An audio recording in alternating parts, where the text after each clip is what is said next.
Good afternoon. Welcome back for session 8 of the Glasgow International Swim Meet here at the Tollcross International Swimming Centre. We're just about ready to go with our last session of heats for the weekend. Had some great swims once again this morning, looking for some more of the same this afternoon. I'm Duncan McKinnell, and once again in the commentary box with me is Scott Warnock. Good afternoon, Scott. Good afternoon. Finished your soup? Just about got my lunch in there in time, yep. Yeah, it's all go here. But we're going to be ready to go very shortly with a busy program this afternoon. We start off with a 50 butterfly. It's the girls will be up first, followed by the men. 400 freestyle to follow that. 100 backstroke, 200 breaststroke, 100 freestyle. And then we finish off with a single heat of the women's 1500 and the men's 800 meters freestyle. So for your distance connoisseurs, you've got a treat at the end of the afternoon. So once again, with these slower heats, there's plenty of opportunities to break through and get a swim tonight. And that will be certainly one of the objectives for a number of these swimmers this afternoon. Another, of course, is to improve on your entry times and just bring your times pushing on. Just test all the work that you've done in training. At this time in the season, you'll be in hard training,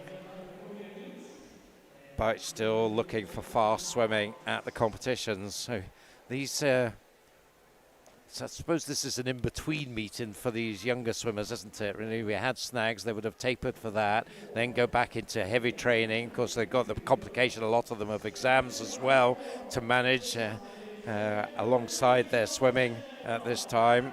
So realistically, we'd be looking for good times, not necessarily too many best times, but hopefully a good smattering of them. Yeah, I think we were surprised yesterday, weren't we? We've seen quite a lot of good times in the afternoon, but you're right, Duncan. Speaking to a lot of the coaches, there's a lot of kids that haven't been around much over the last 2 or 3 weeks, and they're now just starting to get back after the exams, just about tailing off and finishing. So absolutely, I think the next things up for them is a nice camp for some of the clubs that are talking about doing camps in the next few weeks, and then it's straight into all these summer meets, and that's where they want to peak. That's exactly where they want to be swimming their best in the season. Yeah, of course, British Summer Championships once again in Sheffield, and we'll be off to Aberdeen for the Scottish Summer Meet. Had a great meet there last summer, and that was a real treat, because straight after that summer meet last year we had the Commonwealth Games camp, and we had all the Commonwealth Games athletes on the Sunday afternoon parading onto the deck, and a great chance for the younger swimmers to see their heroes as they prepared for Birmingham.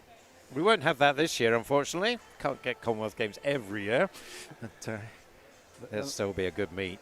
There is a lot of them here, I must admit. We've been trying to encourage, certainly the athletes that I've been talking to over the weekend, we've been encouraging them to just go up to the bigger athletes and have that conversation. And there's plenty of opportunity. What happens behind the scenes is that the kids are all in the call rooms, and if you're fortunate enough to either make the morning heats or even a junior final at night, you are sitting next to the James Wilbys and Lucy Hopes and people that you would generally see in the kind of major competitions. So we do encourage the athletes to just chat to these people, because they are, believe it or not, really, really nice, and they understand exactly. That's amazing. Nice swimmers. I know. Who would believe it? So it looks like we're just about ready to go with our first event of the afternoon. So it is 50 butterfly for the women. We've got 8 heats for you this afternoon. You can see the swimmers all lining up there. Just checking on the time. They like to start promptly at the right time. I think on my watch we've got about a minute to go. The other thing, of course, when they're in the call rooms, just to observe the preparation of the senior athletes and just what they're doing and how they're focusing in. And because the call room here is a massive, great area behind the starting blocks, and you can use that, and it's a prep area, and then they've got the call room in there, so you can see their prep as well as what they're doing when actually they're summoned to the call room. Yeah, and the good thing this morning has been the performance athletes that have all got kind of looks like mini bets with each other. They're swimming events that they don't normally swim, and certainly we've seen kind of Duncan Scott come out the pool and he's been laughing and joking and stuff, and I think it's good for these junior athletes to see that it's not 100% serious all the time. You know, to stay in the sport, you've got to enjoy it and love it, and certainly there's been some things happening behind the scenes in the performance, guys. There's obviously some incentives to do well. So we're ready to go now with the first heat. We've got Evan McCauley, Eva Warburton, Anna Campbell, Maisie Pollock, Maddie Barber, Isla Macquarie and Katie Anderton in this first heat, all entered in 33s up to 34.0. So down the pool, nothing to choose between them. Nothing at all to choose between them as they swim away from our camera at the moment. This is going to be very, very tight indeed. And you can see them maybe just emerging into the lead. Maddie Barber, the Highland swimmer in lane 5. But, I don't know. Who's going to get the touch? Is it going to be lane 2? It is Eva Warburton by 700ths. So, good race to get us going there. 32.45, big PB for Eva. She was entered on 33.8. So the four-first swimmer really setting the pace there. Yeah, we've seen that this morning. Some of these clubs, Forfar, we've had Moneyfeith obviously yesterday that are just about to come up again, and Bedinkas this morning. They're certainly producing athletes of good standards. So heat number 2. We've got Chloe Merson, Lizzie White, Jessie Norris, Isla Petrie, Daisy McInnes, Mari Kemp, Anna Easton, Kira Finlayson, Megan Mackay and Sophie Clark. Again, there's not going to be too much to separate them. Entry time 33.0 to 33.3. Yeah, Daisy swam this morning in the middle heats, in the middle lanes here, and had an amazing swim. So her and teammate Kira Finlayson, I think, are fighting this one out. But Chloe Merson in lane 0 right up there. Yep. And she gets the win. 31.85, another big improvement. She was entered 33.30. It's a second and a half improvement. We said we might get a smattering of PBs. Well, we're certainly getting more than that at the moment. 3 swimmers in the 32s as well, all inside their entry times. Kira, Jessie and Daisy. Fast and furious starting off here with these 50s. Line up for the next heat. Sometimes a bit unusual. Normally the 50s would maybe be at the end of the session, so it's good, I think, to change it up a little bit.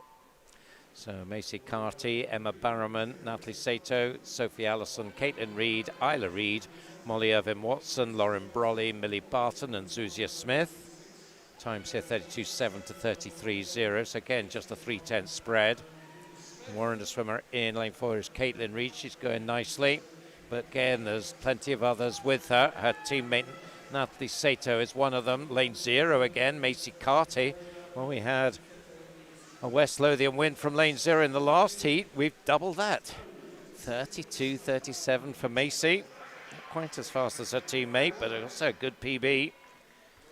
So West Lothian clearly enjoy lane 0. It's definitely the hot lane, isn't it? It was the same yesterday in the heats. I don't know what's happened in lane 0. I think we'll need to get the jets turned off, I think. But, please, can I have lane 0? But you look at that, there's 4 heats and everybody's on 32 points, so there's nothing in it, so you've got a chance. As long as you've got a lane, you've got a chance in these next heats. Absolutely. The lineup here: Olivia Payton, Amber Littlejohn, Zara Smith, Sophie Portier, Marianne Patrick, India Leonie Bryden, Emily Dawson, Sophie Steele, Cara White and Lucy McLeod.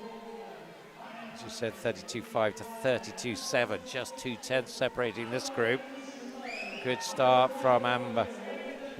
No, not Amber Littlejohn. In fact, it's Zara Smith in lane 2. Although others very close. Lane 7 is one of them, Sophie Steele of South Ayrshire. And maybe Sophie, also lane 9 up there, Lucy McLeod. But does it Sophie? Yes, it is. 31.73 for her. And a good finish. Sometimes the difference here is just keep your head down in that last 5. I know Sophie breathed once there, but everybody was breathing on that last 5. You need to keep your head down and hit that wall as hard as you can. I guess when you are coming out of heavy training, maybe the 50s are where you can expect still to get those PBs. You know, it's about the strength and the tiredness perhaps doesn't hit through until probably after you swum. We don't really swim them that often, so it's also an opportunity to update your times, if I'm honest. So on to heat number 5, Lauren Stewart, Ciara Bailey, Miriam McPhee, Isla Kay, Thea Glenn, Ella McGeorge, Millie Colvin, Georgia Reid, Anna Lawson and Laurie Joyce. Time said 32.3 to 32.4, so only a 10th separating all 10 in these. very, very tight. Going well in lane 8 is Anna Lawson, the East Lothian swimmer, probably best known as a freestyler, but showing some nice butterfly skills here. And she is going to take this from lane 6, Millie Colvin. 31.15, another big improvement. Over a second inside her entry time. Yeah, it's amazing you see how many athletes that actually can transfer that front crawl speed into butterfly, and maybe not at the 200 level, maybe at the 50 and the 100, but it's an amazing amount of athletes that have doubled that front crawl butterfly sprint over the years.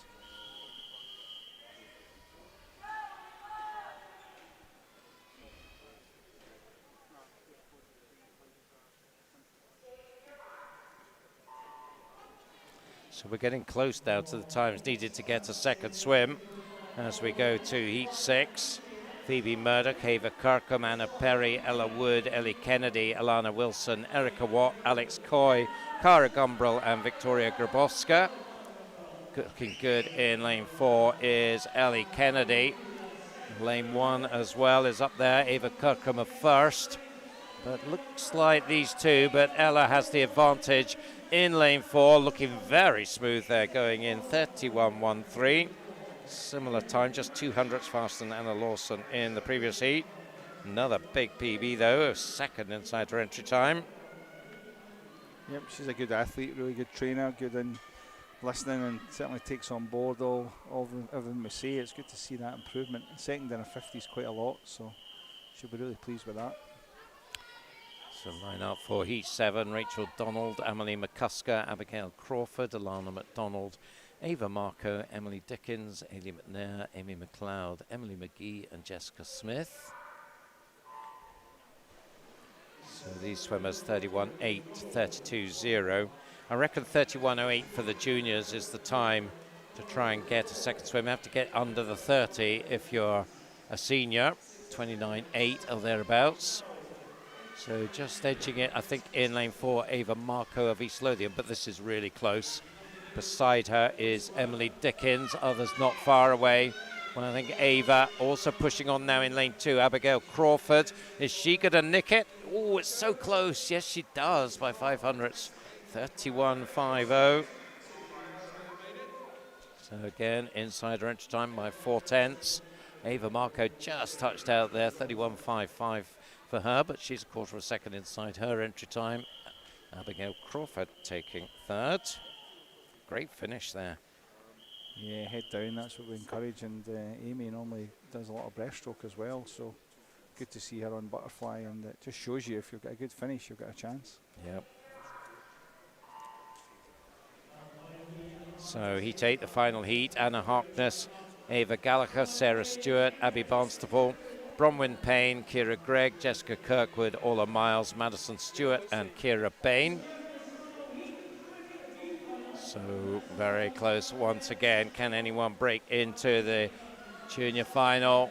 This is really going to be a tight one again. I need these tight finishing skills here because they're all coming down the line, about 5 of them. Let's see who's going to get the hands on the wall first. Jessica Kirkwood does, 31.74. I think we might see an adjustment of time here maybe, I think Orla looked like that pad didn't work there, but we'll see. Yeah, so at the moment it's showing a 33.3 there, but that surely will get adjusted. Well, we're not seeing at the moment how it's, hopefully it's happening behind the scenes. Yep. So we're done very quickly there with heats of the women's 50 fly. Move now to the men's 50 butterfly. On this one, we've got 7 heats. There's your lineup for the first of them: Aaron Machin, Ife Ayopoglu, Kyle Mossman, Daniel Hendry, Joe Carty, and Jed Armitage. So 6 swimmers ready to go here. Had some good depth this morning in the senior event and the 50s, so both kind of 50 fly finals tonight will be really competitively fought, so we're good to see if juniors can push in from this heat, from the men's into the junior final.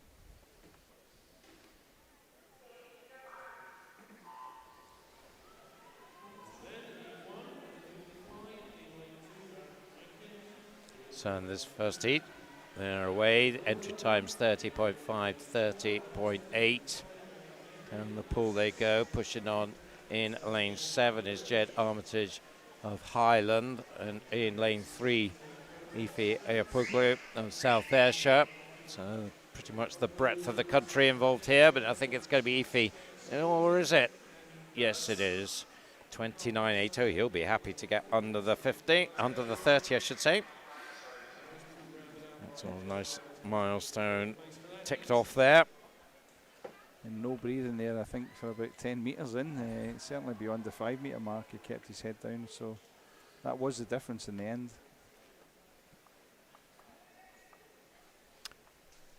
Heat 2 ready to go. We've got Aidan Thompson, Callum Weir, Hayden Sterling, Mark Watchorn, Aaron Steele, Sam Ross, Daniel McShane, Luke Livingston, Brandon Aitchison and Kai Farron. 29.6 to 30.4. That's quite a big spread compared with what we've been seeing. So we'll see whether we do get some spread between the swimmers in practice. No swimmer in lane 5, in fact. No Sam Ross. No, in fact, we're not going to get any spread at all. This is, again, pretty much a line of swimmers. Perhaps lane 1, Callum Weir, or lane 9. Who gets it? None of them. It's Luke Livingston, the border swimmer, 29.52. So he tucks inside his entry time by about 3/10. Kai Fern in second, a 10th behind him. Brandon Aitchison in third. These heats are just so close together. It's just anyone's race if they want to take it on. It's good to see. So you saw the lineup there for Heat 3, and there they are on the blocks. Siklavia Singh, Alex Tinch, Oscar Longmore, Thomas Traynor, Lawrence McIntyre, Ethan Collins, Ewan Gray, Richard Laws, Guy Pelosi and Lewis Lothian. I think it's Ethan's birthday today, Duncan, so happy birthday, Ethan. 14 today. Let's see how he does. He's going in lane 5. He's certainly in the mix in the red cap there. But well, so are plenty of other swimmers. Lane 2 perhaps got the edge. Oscar Longmore, the Irishman from East Cavan. And it is Oscar taking the win, 28.75. Nice PB for him, making the trip across the Irish Sea. Worthwhile, over half a second. Good swim though from Ethan, he nearly got there, 28.81, and that's a good PB for him on his birthday. Entered on 29.40, so 6/10 of a PB. Your birthday present, happy birthday. I think he's already got his birthday present, so he'll be happy. There's no conditions on that, so he'll be happy with that on top of the rest of the stuff.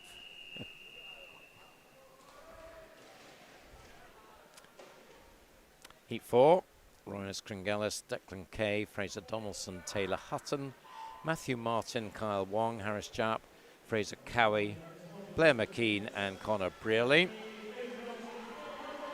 And down the pool they go, and this one's 28.9 to 29.3 range of times. It's a while since we've seen a lane 0 win, but Royas Kringellis going pretty well in lane 0. Is he going to bring back the fortunes of lane 0? I think he might be. Oh, it was close. He did, though, by 200ths from Fraser Cowie in lane 7. So the City of Glasgow swimmer just edging it there, 28.53. Another nice PB, 8/10. You can see everybody trying to move to lane 0 in training next week. I think seems to make a difference, but I think it's just so tight in these heats that anyone can win. And I think what you forget, and when you're lane 0 and 9, is you've only got one set of water next to you. The other's a wall, and with these new pools, all the water actually goes down the drain. So it's actually, I think, a little bit of an advantage sometimes in your outside lane. I think, do swimmers understand that, do you think? Don't think so, but I think that's how you get some of the performances, and especially here you'll see at Tollcross we've got it as international standard, so there's a lane rope as well as a drain, so yep, that's as good as anywhere else in the world to swim. So in Heat 5, we've got Dylan Mitchell, Adam McLaren, Scott Mitchell, Robert Burgess, John Mackay, Dylan McCombie, Rory Stobie, Cole Morrison, Jacob Duncan and Josh Stephen. Bringing this one in is going to be pretty clear. Robert Burgess winning that one very comfortably, and he'll 18-year-old. So let's just check the B final times. Not quite 26.2 he needed to get down to for the B final, but that was a good swim from Robert. Taking it down from 28.7 to 27.0. So that may be one of the instances that you were talking about earlier where they haven't swum it for a while, I suspect. Because Robert is a very classy swimmer, backstroke in particular. Great athlete and great trainer out of the kind of school of sport here in Glasgow, but he'll be delighted with that. I don't think he swam it for a while, but yeah, definitely working hard in training. Heat number 6. Andrew Smitten, Adam Miller, Ben Smallwood, Caden McLaughlin, Alex Black, Finlay Sang, David Lamman, James Boddy, Ewan McLeod and Ishmael Shalabi. Ishmael off to a good start at the bottom of your screen in the red of Warrendale, also going well in 6. David Lamman of City of Glasgow, others all right there. Lane 2, Ben Smallwood of Kinross. And it looks like maybe it is Ben who's come through very strongly in the second half, and he does take the win in the end pretty comfortably. 27.87, so a nice half-second improvement for him. Second, Ewan McLeod. Third, David Lamman. Big spread there, 27.8 to 29.5. Don't think we've seen a spread as big as that. I think the encouraging thing as well is that we're seeing lots of clubs producing swimmers. I mean, that there was excellent from Ben, really high, really up on top of the water, from Kinross, and good to see all these teams being represented here. So the final swim for our 50 butterfly, we've got James Gordon, Adam Thompson, Henry Shulia Barnes, Dane Bargatti, Adam Curry, Magnus Morris, Ewan Watson, Alexander Stewart, Connor Christophorus and Tom Armitage. So I reckon for the juniors 27.6 is what's required. 8 of these swimmers are juniors, so can anybody nudge under 27.6? Pushing on well in lane 7, the Highlander swimmer Alexander Stewart. He is an 18-year-old, so not eligible for the juniors. Also going well in lane 5, Magnus Morris of round 96. Between these two at the touch, it's Alexander takes it 27.49, but 27.63. Now that's going to be very interesting because I think that equals 10th place in the juniors. So that's going to give the organisers a little bit of a problem. We might possibly have to have a swim off at the beginning of the final session. So that will be very interesting if that is what happens. Might be wrong on that, but well, let's wait and see on that one. So we have seen that in the past where we've had to have a swim off in effectively the first event of the evening session. So it's going to be interesting because effectively you'd have the swim off, you would have the girls' finals, and then you'd be straight back in again. Absolutely, so, yeah. So yeah, it's only a 50. If it was a 400, it might be more challenging. Maybe we've got a little bit of time. We've got some 1500s and 800s at the end of the session. Sometimes the athletes are swimming in the afternoon who they potentially have tied with. So we have seen it at the end of sessions as well. Also, sometimes you could slot it in right at the end of the warm-up and just give that extra few minutes as well. So yeah, we'll see. So it's women's 400 freestyle is next up. In this one, we've got 3 heats. Sadie Faulkner of St Thomas is in lane 1. Leonie Bepper of Incas in lane 2. Georgia Reid of City of Glasgow in 3. Annabella Scatterty of Aberdeen Dolphin in 4. Then 3 more from City of Glasgow. Daisy Gilday in 5. Abigail Crawford in 6. And Anna Campbell in lane 7. Yeah, we've seen some good times this morning for the senior athletes in the 400. We had, I guess, some athletes that we wouldn't expect swimming it, and we did say that certainly for juniors it's definitely recommended that they get to swim all the events at some point through the season. So I'm interested to see here. There might be some people that haven't swam it for a while, and we could be in some fast times that potentially faster than the programme. So it's the Aberdeen Dolphin swimmer Annabella Scatterty who is going to lead them through the 100. 1:08.40 for her.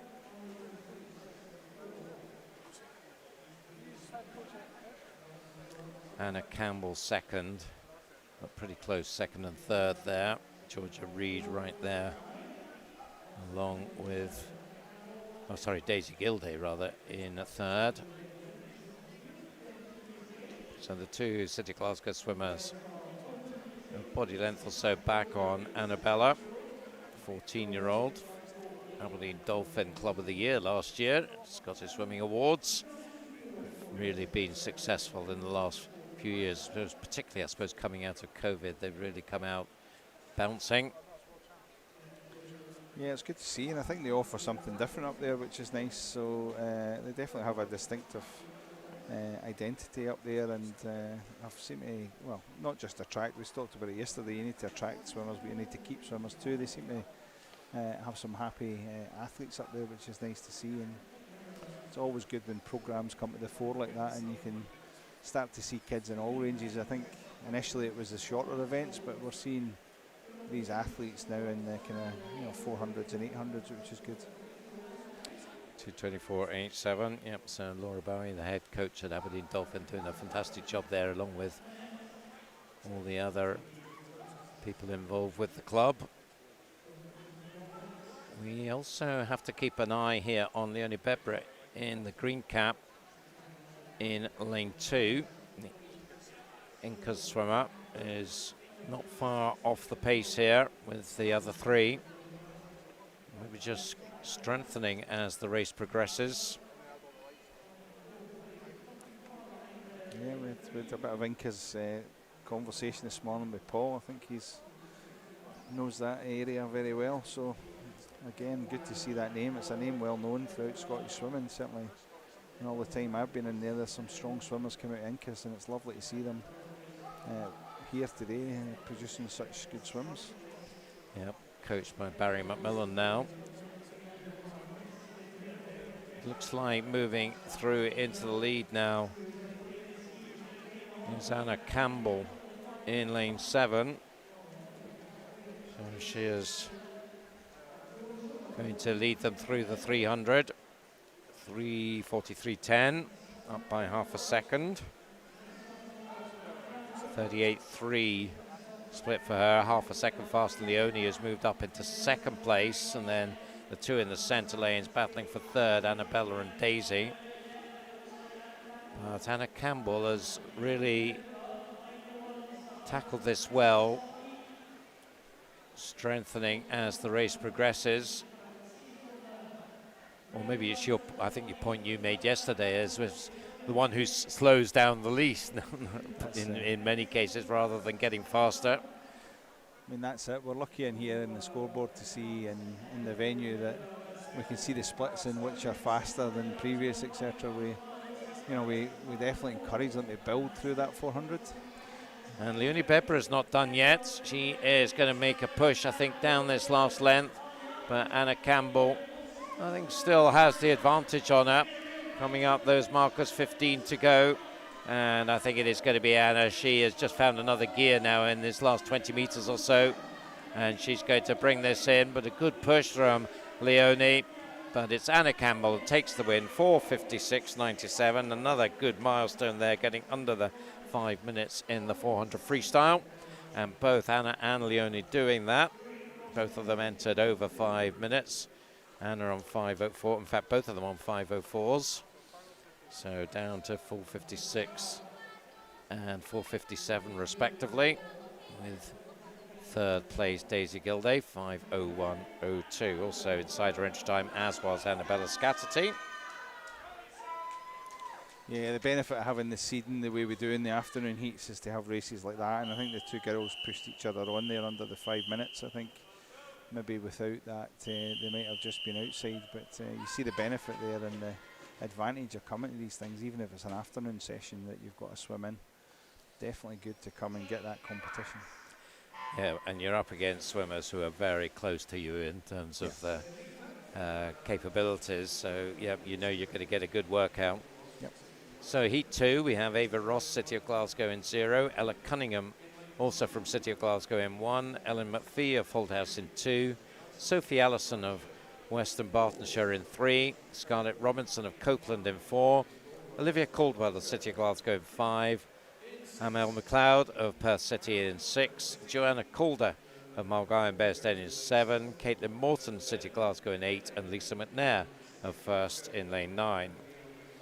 Scarlett Robertson starting strongly, 31.2 for her first 50. Really taking the pace out, up from Copeland. Northwest of England, am I right? Yeah, we'll call it west. I think it is northwest if you look at it in an England map. But lovely town. I must admit, as I said maybe on the live stream yesterday, my best friend used to coach down there, so I know that area very well. And some good athletes came out there. I think in the time that he was there, he had about 4 or 5 qualifiers for the British Championships and a couple of finalists. So definitely an area of a swimming area down there. So we'll see Scarlett can keep this going, certainly after an excellent start. Nice distinctive cap like that, red and yellow. Behind her, there you see Olivia Caldwell. So she's what, 2-3 meters back. So she's still very much in the hunt there. Third place, but a little way back. Here's the Perth swimmer, Emma McLeod. So let's see, pretty much the same splits, 36.1s for both Scarlett and Olivia. So no great change in the gap of about 1.5 seconds between them. Down that length anyway. You see the benefit there of holding on to someone. We talked about getting a, if you get like a body length distance, then it's very difficult to come back. You'll see that Olivia is effectively getting the benefit. She possibly doesn't know it, but she's getting a drafting benefit off that lane by being as close to that lane rope. Yes, so they talk about riding the wave, don't they? Yep. How does that work? It's not as big as what it used to be years ago, because these lane ropes are really pretty big. If you maybe don't get it on the live stream, but they're quite big. And what they're trying to do is to try and make the water as flat for everybody as they can. But when they're a little bit smaller, it's like surfing. You catch a wave. So if you're kind of on the shoulder of someone and you're right on the lane rope, then what you can actually do is surf. So takes your body a little bit higher out the water, lets you surf a little bit more, lets you get faster, so less resistance. So that's exactly what's happened there, although I'm guessing Olivia didn't know that at 14, but effectively on that last 50, she got a toe up that last 50. So in theory, I suppose Scarlett should be able to do the same now. It's just slightly behind. So it's your positioning in the lane. So if you look there, that Olivia is right on the lane rope and Scarlett's in the middle. So you need to. Ideally, Scarlett should get over then. Then you get the possibility of them touching hands, which I've only seen a few times, and it's disconcerting, I must admit, when you start slapping each other in the water. Certainly you can see there Olivia's hands sort of going over the lane rope as she went through her strokes. So yeah, interesting. Yeah. Great to get that insight from the camera angle there. Lovely turn from Olivia. Really got a bit of a jump there through that turn. So given Scarlett a job to do in this last 100, certainly these two are going to be 1 and 2, and it's looking increasingly now like Olivia Caldwell is going to get this one. She's been in good form recently, winner in West District events and the Pre-Snags event and in the event held a couple of weeks ago here in Tollcross. 4:53 entry time came from the Pre-Snags meet. Can she improve on that? I think she probably can if she keeps this going, but Scarlett's not done yet. She really attacked down into the wall there, and coming out, she's just about alongside Olivia. So this is about racing now. Yeah, this is great. There's no losers in this competition, is there? Both of these girls are pushing each other on, so both of them are going a lot faster than what they would have if they didn't have this competition. So let's see who can get the touch, keep the head down. Look at them go here into the final 5 meters. This is going to be on the touch. Is it going to be Scarlett? Yes, it is. Great swim from her in that final 100. It looked like Olivia had her, as you know, she'd just worked through in that third 100 to go past her, but Scarlett was having none of it and came back fighting. 4:50.24 and 4:50.50. So as you say, no losers there. Good improvements from both girls, and I think they'll both be highly delighted with their efforts there. You certainly see big smiles over there, so I think once the exhaustion stops becoming a problem, then we'll make sure that they're happy. But yeah, the benefit of these heats, I think, is the way we see them, and the benefit is for the kids is enormous with regards to being able to swim. These kids possibly never swum against each other. You know, one would have swum in mainly the English competitions and one up here, so you know, another person to look out for in the rankings. Yeah. And it just gives you that uncertainty feeling, doesn't it? Well, you don't know, is that their real best time? Is, you know, what are they going to do? Where are they at in their training? You've got no idea, so you just got to work through it in the pool. So this is heat 3. Naomi Wilson of Warrender in 0. Her teammate Alice Perry in 1. Sarah Stewart, Mulgai and Bearsden in 2. 2 more Warrender swimmers. May Rogers in 3. Kate Nolan in 4. Grace Noonan, Mulgai and Bearsden in 5. Madeline Patterson, City Glasgow in 6, with her teammate Alice Cumming beside her in 7. Another Warrender swimmer, very heavy Warrender representation in this heat. Alex Coy in lane 8, and Thea Glenn, City of Glasgow, in lane 9. So we've got 5 from Warrender, 3 from City of Glasgow, 2 from Mulgai and Bearsden. Just the 3 teams competing in this one. Yeah, it's good to see. I think obviously some of the bigger programs will have more athletes, but you know, you can see there from Mulgai and Bearsden perspective, having 2 kids in here around the same time, it's definitely easier in training if you can get people round about the same kind of times. It definitely helps with that training and that performance. So May Rogers just turning first. We're only 5 from this morning's heats for the junior final, so at least 5 swimmers from this afternoon will get a shot this evening. So in this fastest heat, of course, they've got to think about the 450s we saw from Scarlett and Olivia in the previous heat. That could feature. Yeah, going on the programme, you would think the 5 would come from this last heat, but I think the 450s that we've seen maybe come into play. It just depends.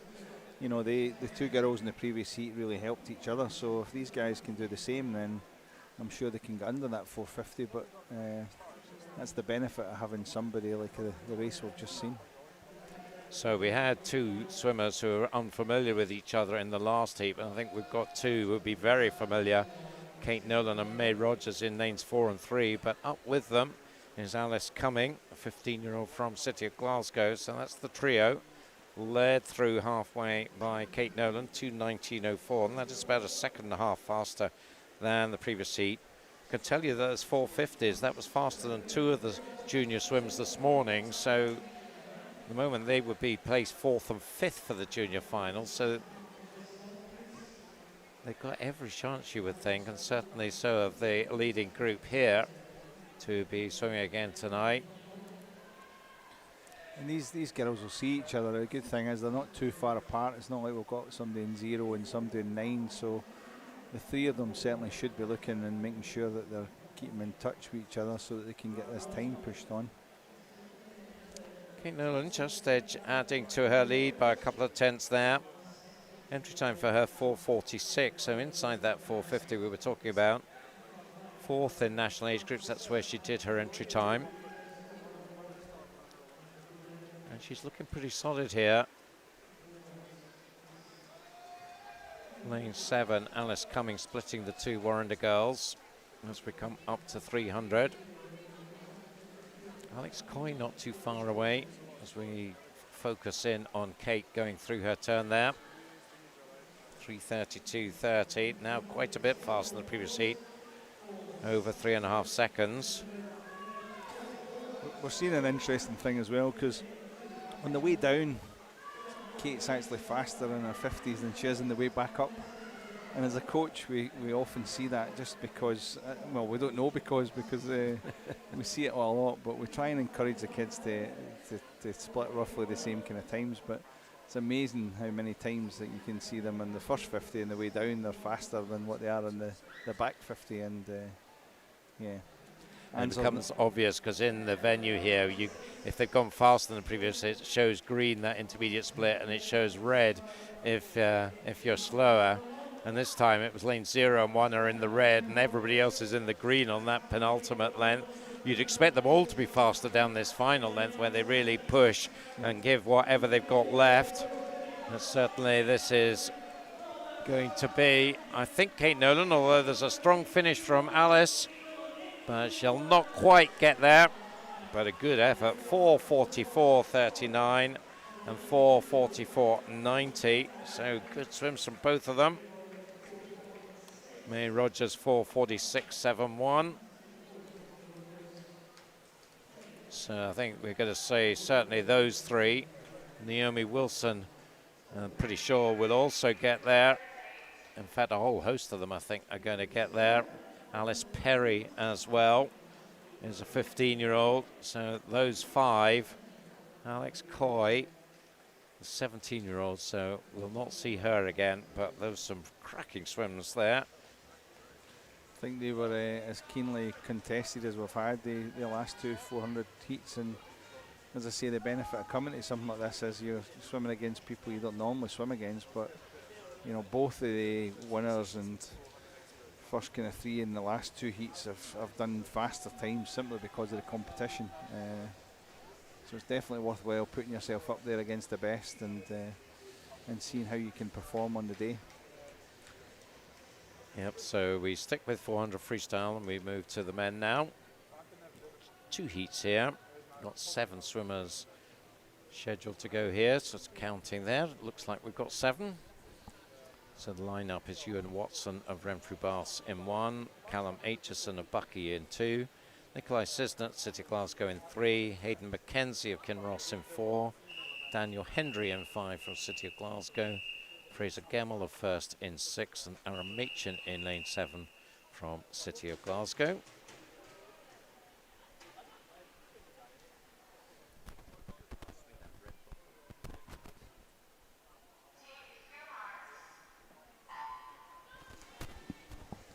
A couple of 13-year-olds in this one. We've had Nikolai, who made a B final last night. A 13-year-old male is quite an achievement, and Aaron out in lane 7 as well. So we'll see how these guys go against 14s, 15s, and a couple of 17-year-olds. So another advantage of coming here is that it's all time banded, it's not age banded. So you get an opportunity to swim against people the same time as you are and the same age.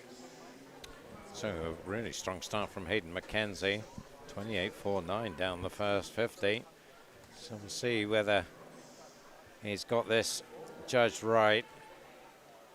Let's hope he's not got too excited and gone off too fast, but certainly making an early statement from Nikolai in lane 3 and Ewan Watson in lane 1. Nikolai Cisnet entered on 4:45, time he did in Aberdeen at National Age Groups, but he did a 4:39 a couple of weeks ago. So, and we know he's been swimming in great form this weekend as well. He's been knocking more PBs left, right and centre.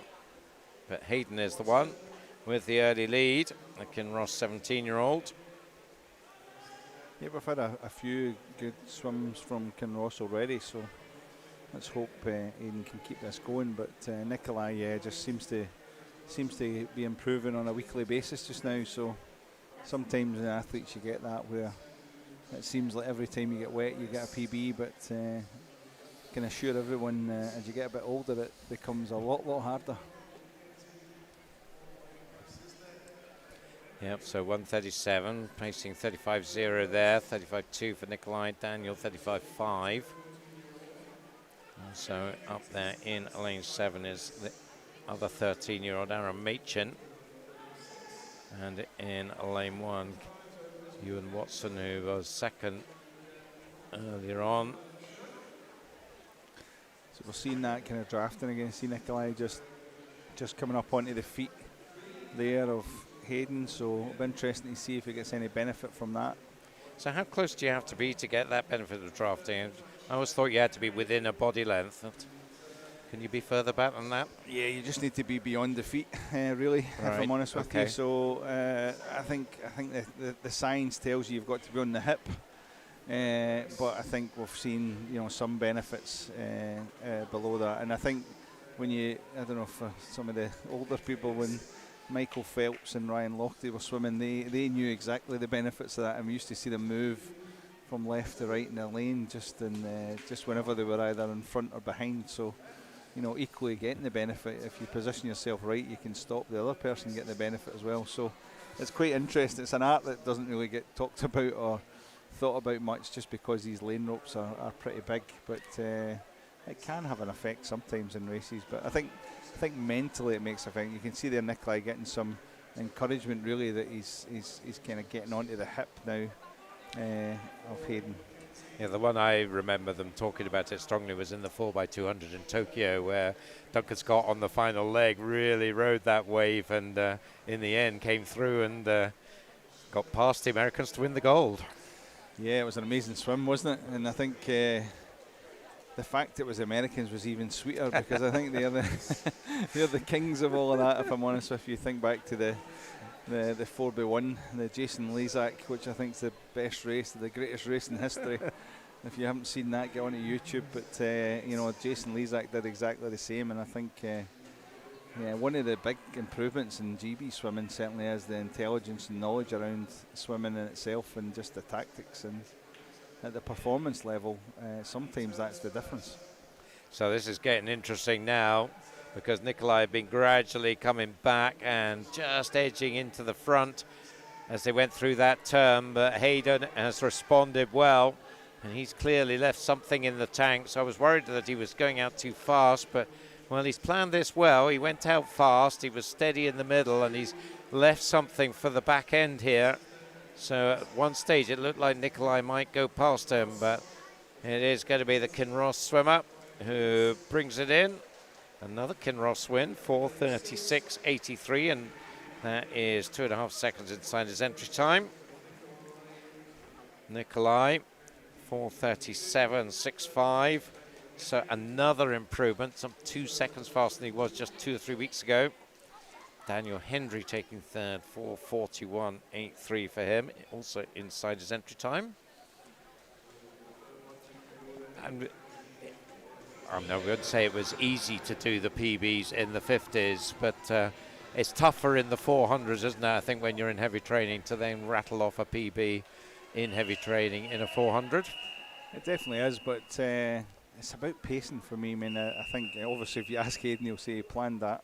Are you suggesting that? I'm not sure that was a plan, but I mean, I do think it's about pacing. Hayden's paced that well. He's given himself the opportunity at the end to win a race, and we always say, you know, it doesn't matter how long the race is. If you're not fast, you won't win races. Sometimes you need that speed at the start. If it's a 50, and sometimes even in the 1500s, we've seen it with the Americans that, you know, the last 100 is sometimes one of the fastest hundreds of the 15. So you need speed, and that's what Hayden's done there at the end of that race. He's kept something back to get that speed to win it. So the second of the two heats, we've got Fraser Donaldson and Mulguy and Bearsden in 0, Marcus Blake of City of Glasgow in 1, Callum Mackenzie of Perth City in 2, Hayden Sterling of St Thomas in 3, Jamie Gilchrist, East Kilbride in 4, Guy Pelosi, City of Glasgow in 5, James Gordon of Perth City in 6, Rory Webster of Dumfries in 7, Finlay Watson of East Kilbride in 8, and Innes Gow of Geary in lane 9. Entry time is 4:30 to 4:38. So this is another one where there are empty spots for the junior final available from this morning. There were just 7 this morning outside the A and B final. 104.53 is not as fast as the first heat at the 100 for Finlay Watson leading the way. East Kilbride swimmer in lane 8. So you can see him at the bottom of your screen now. You see plenty of others close to him. Lane 6 is the Perth man, James Gordon, 18-year-old. So he is the only swimmer not eligible for that junior final. All the others are. 4:37 was the slowest of the ones this morning. So you saw he was slightly faster than that with Hayden, 4:36. So he's given himself a chance. Hayden Mackenzie, that is. We've got Hayden Sterling going in this heat. You can see them in the ST there, St Thomas hat. Not sure where St Thomas comes from in Arbroath terms. Is he the patron saint of Arbroath? Don't know actually. That's a good point. I think we've always just known them as St Thomas, but I'm sure somebody listening would know that, I must admit. But very distinctive hat, very good programme up there as well. 2:14.51 in Glasgow, our new leader. Just a tenth ahead of James Gordon, Finley Watson and Hayden Sterling all in the mix. So is Jamie Gilchrist. So this one looking very tight at the moment. And this is definitely one you need to work together. You know, I know it's an individual sport. You want to win it yourself, but I think you've got to be, you know, you see Innes there breathing to the wall, which drives coaches mad. You just need to breathe every 3 there. He's breathing now, and he's seeing these other athletes. But it definitely helps if you can see the field. Then it helps you, and it helps actually the times and your performance in the events. So it's St Thomas of Canterbury, I'm thinking, but for some reason seems to be connected as the patron saint of Arbroath as well. So there you go. Is that Thomas of Becket, maybe? I don't know. Is it a twin town? Trying to remember my history. You've got me there, I tell you. I do have a history teacher in the family. I might text him. 3:24.14 then, Hayden Sterling. See if he can do it for St Thomas. He's up by a tenth from James Gordon in Glasgow. Still all of them right there. So he's talked about working together. So how does that work in practice? It's just a mental thing. I mean, if you know, when you're in a race, your whole mindset changes, and if you're going to be good in a sport, you need to know how to react. And some people tighten up when they see other people around them, and others just relax, and you can see the stroke flowing. And it's good at this age. In juniors, they don't have any fear. They generally just try and win it. But you'll see it definitely in senior swimming. Some people like to be in the race, and others like to take the race out so they don't have that. So this is an absolutely cracking race here, and maybe just pushing through now is James Gordon, the Perth swimmer, pushing on with him. Well, who's going to get this one? Lane 4 is Jamie Gilchrist of East Kilbride. As we come down the final length then, it's tight between these two, but I think it's going to be the Perth man taking the win. 4:29.87 for James. This is entry time 4:33, so another good improvement. Jamie Gilchrist 4:30.42. He'll definitely be swimming again tonight. So will some of these others. Hayden Sterling, Innes Gow, I'm sure we'll all be there. Pretty sure Callum McKenzie will be as well. After that, we'll need to wait and see. But some great swimming and great racing there. And I guess working together works so hard. And that last length is all every man for themselves as you try and blast your way down and get ahead of the others. It's crazy, but I mean, generally, even the long events come down to the last minute. We've seen it in open water where they've done 5 and 10k, and they're sprinting.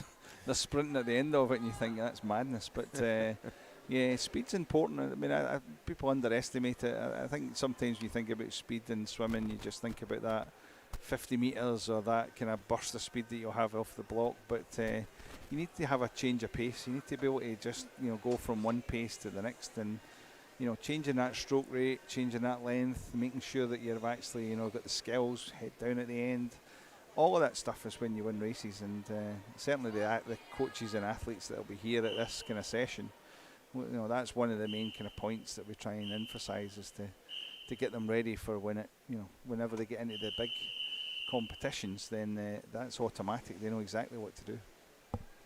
So we move now to women's 100 backstroke. We've got 5 heats here.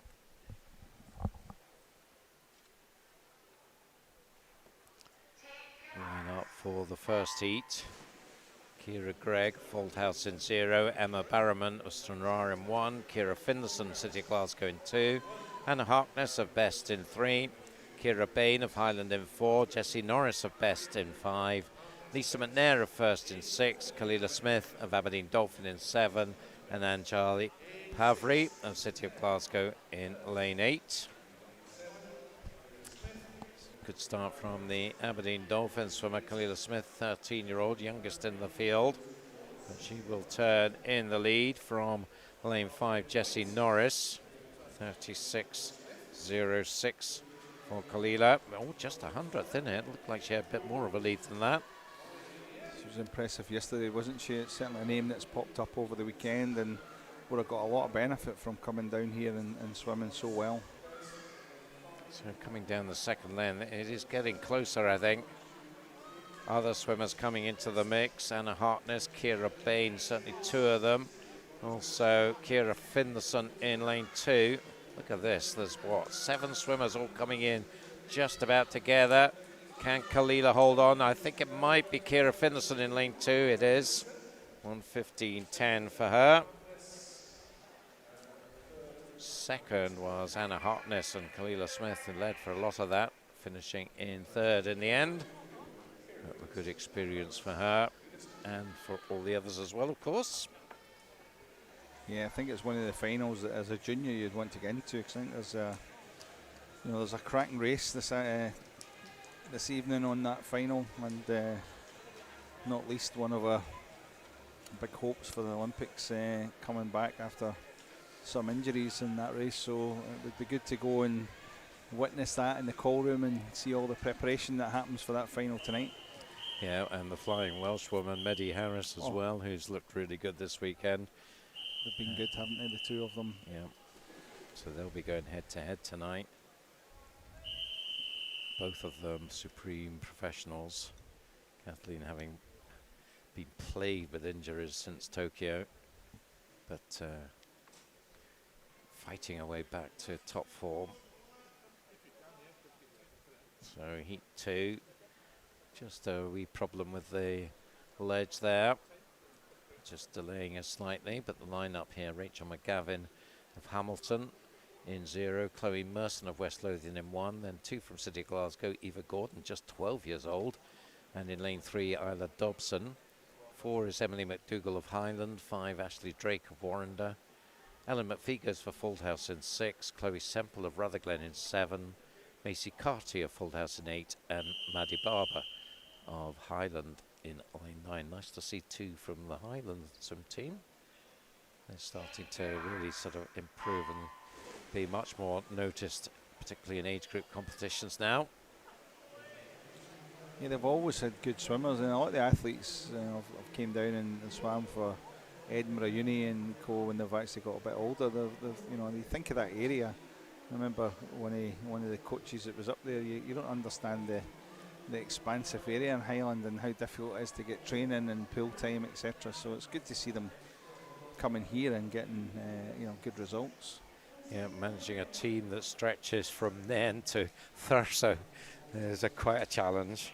Yeah. I think the head coach there must get the miles in. Yep.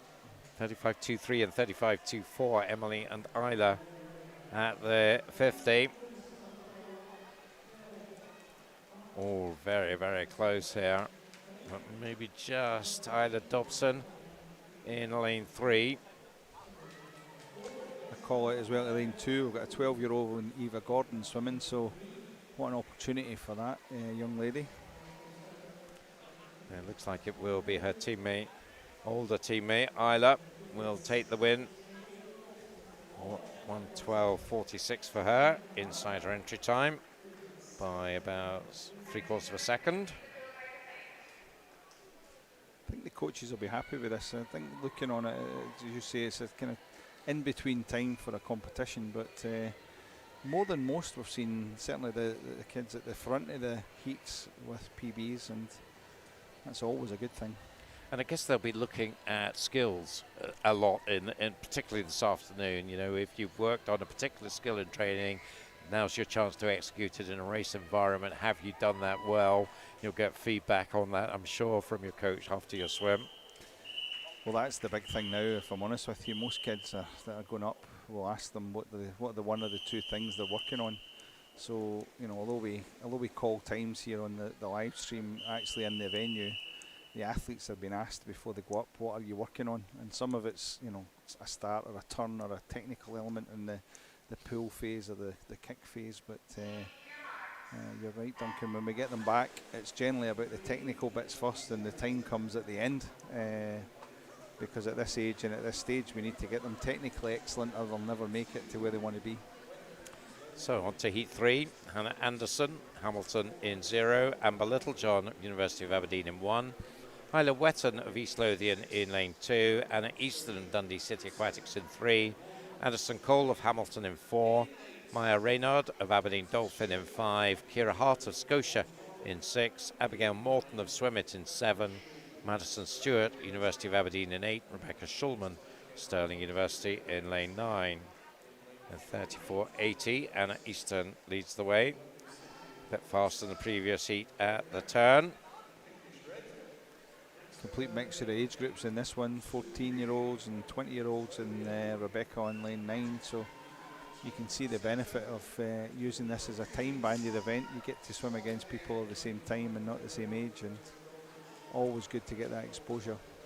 So Dundee's Anna Easton is dominating this one, although, well, keep an eye on lane 9 though. Ooh, I was nearly, in fact I did get that completely wrong because Rebecca Schulman was coming in at the bottom of your screen there, caught me out. She knew what she was doing, 1:13.09 to take the win there. So Rebecca, I think in her second year from memory, and maybe third year in Stirling, which was Warrender in her younger days. Big smile on her face coming out the water there, so she's obviously pleased with that, if I'm honest. So she must not have got the jet stream in lane 0, so she's done well to 1 in 9. Maybe it's moved. Like the Gulf Stream, it moves from 0 to 9 and back to 0. You never know where it's going to be. We'll just start something anyway, and social media can go mad. So 2 heats to go. In heat 4, we have Millie MacArthur of Lanark in 0. Imogen Lowe, South Aberdeenshire in 1. Chloe Cook, Mulgai and Bearsden in 2. Erin Coulter of Hamilton in 3. Rose McLean of Perth City in 4. Caitlin Frame of First in 5. Natalie Cooper of Warrender in 6. Caitlin Peebles of East Lothian in 7. Abby Kane, the paraswimmer, going for Stirling University in 8. And Leah Rafferty at Western Bartonshire in lane 9.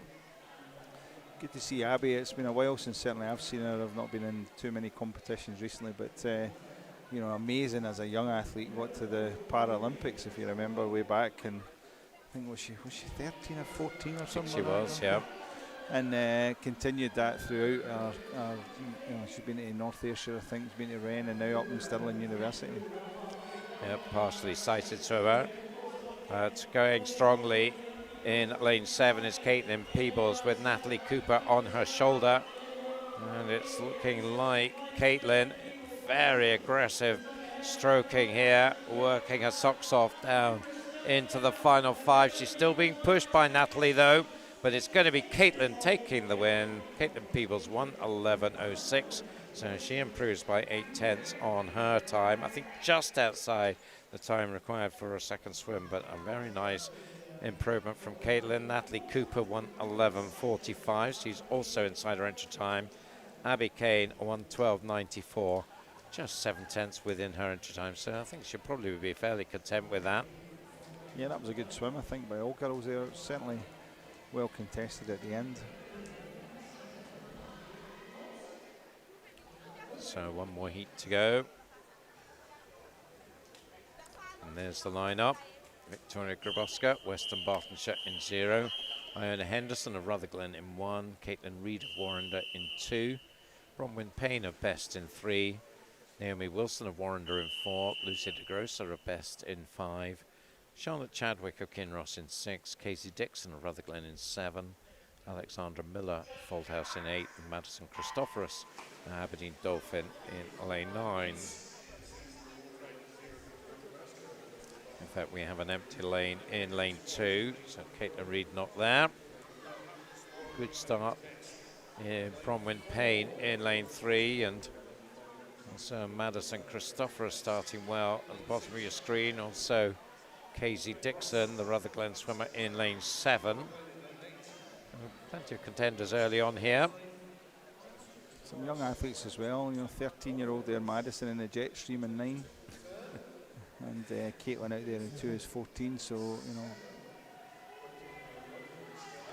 So Casey 34.4, Madison 34.6, Charlotte 35.0. You know, 1, 2, 3 halfway. And certainly Casey Dixon, as you said, just 13, is really moving nicely now. She's national age group champion in her age group. It's still being pushed by Madison Christophorus, the other 13-year-old. So interesting one there. Madison was second in the national age group, so they were 1-2 earlier. Also lane 1, we're watching her. But Iona Henderson really pushing strongly at the end then, took the win. Wow. 1:11.71. Don't think anybody is going to make it through into the finals from that, but they got close. And a great finish there from Iona. There's obviously some good talent there. I just look at them, I mean, the two 13-year-olds there that have just come out of the water. They're all tall, long girls. And I remember going to a backstroke camp and Scottish swimming backstroke camp, and it was amazing. I think I was the smallest person in the camp.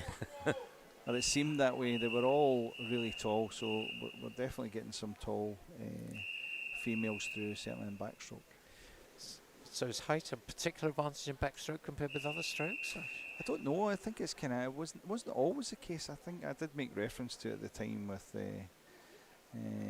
Ali and co up there at Scottish Swimming, but it just seems that we've got a particularly good batch of girls that are tall. I mean, even Kathleen Dawson, there's she's quite a tall lady and certainly quite slim, and it certainly seems to have an advantage on backstroke. Long arms, I guess, is an advantage. Yeah, absolutely. Long arms. They normally say it was a long body, long arms. So you're looking for somebody of that kind of type. But I think we said yesterday, and we mentioned the front crawlers, Freya, and the rest of the kind of front crawlers. We've got even Lucy here. Some are big, some are small. Now it's about power and generating power under the water. That's the key thing. So trio of swimmers here: Cole Murphy, City Glasgow; Adam McLaren of South Aberdeenshire; and Lewis McDonald of Bells Hill. And it's Adam, 16-year-old from South Aberdeenshire, entered 1:11.7. Has got himself about a body length lead on the other two. Coming down towards the flags. So going under that into the final 5. It's a little bit tighter, but it is Adam takes the win. Nice improvement as well on his entry time, just about a second. 1:11.32 for Cole and 1:12.25 for Lewis. Nice swim there by Adam. Cole just kind of closed on him in the last 15, but Adam had enough in him to finish that. You'll line up for heat number 2. Aaron Russell, Bells Hill in 1. His teammate Logan McDonald in lane 2. 3 is Elliot Stephen of Foldhouse. 4, Ewan Watson of Renfrew. Harris Japp of Airdrie in lane 5. Stephen Laws of Cooper in 6. Kyle Harper of South Ayrshire in 7. Fraser Gemmell of First in lane 8. So a little bit once again of ledge adjustment, or replacement in this case. And we're off to go. Sometimes easier just to put one. They've always got a spare behind the blocks. What you can't see off camera is one of the officials wrestling there as if it was some form of WWE event, trying to get it back in shape. Somehow those ropes on the ledge have turned into snakes, wriggling around on your hands. It's such a simple device that whenever it goes wrong badly. So the entry times here, 1:10s and 1:11s. Yeah, we haven't mentioned it, the ledges make such a difference to the event. One of the key things is that you've got to still have your toes on the pads when you start, but it gives you that platform to really explode off that first 15 metres. And you see even the younger swimmers now getting the advantage out of it. It was a wee bit dubious when it came in, if I'm honest with you. I thought it was maybe more akin for performance athletes, but now with most of the pools having ledges, you can see everybody actually getting the benefits. So Stephen Laws just edging it by 2/10 from Ewan Watson and Logan McDonald. But well, not for the first time. There's many swimmers with a chance to bring this one home. Down the pool, perhaps pushing on in lane 2 is the Fulda swimmer Elliot Stephen. Beside him in 3, Ewan, well, in fact it is Elliot in 3, Logan McDonald in lane 2. Those are the two. Who's going to get the touch? Oof, Logan. And that was all about just finishing it nicely, wasn't it? I think Elliot perhaps had that, but Logan just got his arm round a bit quicker. I think he's done one stroke extra there, I think, and technically we would try and suggest a stretch on that last stroke, but these are the things that people need to learn, and I think we talked about it this morning. If you're going to be a back crawler, there's going to be times when you have the broken fingers and the jarred fingers, and especially at the British events we tend to see kids who are obviously fighting for every position and every medal, but it takes a bit of bravery to go into the wall, not seeing it, and to try and get your hand on it as fast and as quick as you can. And it's that to do an extra stroke or not to do an extra stroke, and you can't, I guess, always manage how you come into the wall in terms of where your stroke is relative to where the wall is. I think the trick is that you need to know when you pass the flags, whatever arm you come in on, how many strokes it is. A lot of kids make the mistake of just looking at one arm and trying to work it out, but good back crawlers understand, you know, where they are when they get to the flags, and they understand if it's 2 or 3 full strokes or 2 and a small stroke. So. Heat number 3, we've got Daniel Hendry, City of Glasgow in 0, teammate Carl Mossman in 1, Nebby Sengler of Highland in 2, Leo Baker of Rochdale in 3, Conor Briley of Dundee City Aquatics in 4, Alfie Churches, City of Glasgow in 5, Magnus Morris of Ren 96 in 6, Kai Fern of Aberdeen Dolphin in 7, Alex Tinch of Stirling in 8, and Caleb Geddes of Bells Hill in lane 9. And Magnus Morris, 31. So this is a fair bit closer, faster I should say, than we've seen in the previous 2 heats. Magnus, who's had a good weekend, the Ren swimmer, entered 1:08.80. I think he'll be inside that pretty comfortably. 1:07.05. So really nicely managed swim from him. Good swim, looks like he's taking everything out there. He's left everything in the pool by the looks of it just as he's coming out, but a good finish there. Nice head position, kept it nice and long, nice and flat.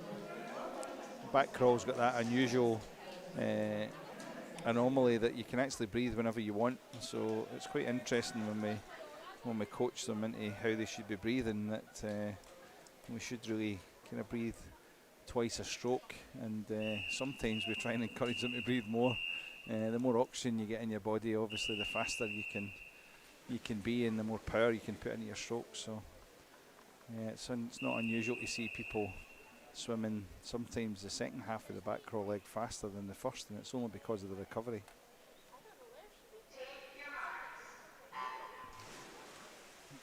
We have an empty lane in lane 6 in this one, so the line-up: Fraser McIntosh of East Kilbride in 0, Ewan Mitchell also of East Kilbride in 1, Fraser Cowie of South Ayrshire in 2, Jerzy Pichowski in lane 3 for Hearts, 4 is James Boddy of Geary, Ewan Gray of Cooper in 5, Henry Shuley of Barnes of Aberdeen Dolphin in 7, Adam Hill of Stirling in 8, and Finlay Watson, East Kilbride in lane 9.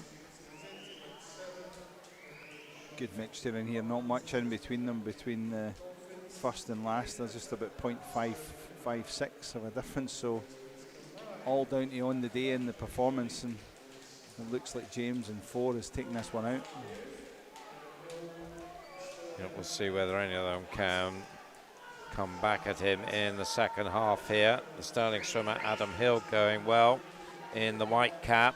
He's, I think, in second place, although pushing on now in 5 is Ewan Gray of Cooper. But, well, James Boddy has the measure of this one, and was not to be denied, 1:07.01. And I think that is going to just nudge him into contention for a place in the junior final, the 16-year-old from Geary. In fact, his time adjusted, 1:06.09. I did think that was a bit of a slow time coming up for him. To Adam Hill and Ewan Gray, second and third. So 106.09, so that puts him well into contention for the junior final. It's a good example there that we always encourage everybody to hit the pads as hard as they can. It's actually not the first person to hit the pad that wins, it's the first person to register the pad that wins. So there's a pressure that you need to put upon the pad before the switch within it actually operates. So we always encourage them to hit it as hard as they can. One more heat to go. All 10 lanes occupied. Stuart Pritchard of Kinross in 0, Jamie Gilchrist of East Kilbride in 1, Aaron Drake of Warrender in 2, Fraser van der Merlen of Stirling in 3, Ethan Collins of Bellshill in 4, Fraser Donaldson of Margao and Bearsden in 5, Dylan McCombie of South Aberdeenshire in 6, Cole Morrison of Stirling in 7, Finlay Sang, City Glasgow in 8, and Taylor Hutton of Incas in lane 9. So Ethan Collins, the birthday boy, we talked about him earlier, going very nicely here. Yeah, I had the pleasure of coaching him for a small amount of time, and he's definitely back crawls one of his key events. A lot better off that turn, I must admit. I'm glad to see that is a fantastic turn there. Must be working hard back in the programme there at Bellshill, but surely the birthday boy can't be denied, surely. So 105.8 his entry time. I think now 106.8 will be the time to get a second swim. So is he going to do that? He's coming under a bit of pressure now. Good strong swim from Aaron Drake in lane 2, but it is Ethan takes the win, 105.48, so inside his entry time.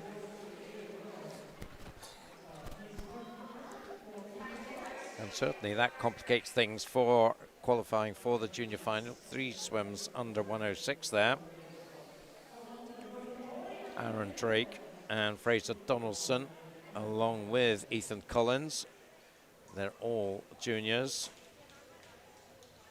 So they'll be recalculating it as we speak now, see who gets in there. So check that out.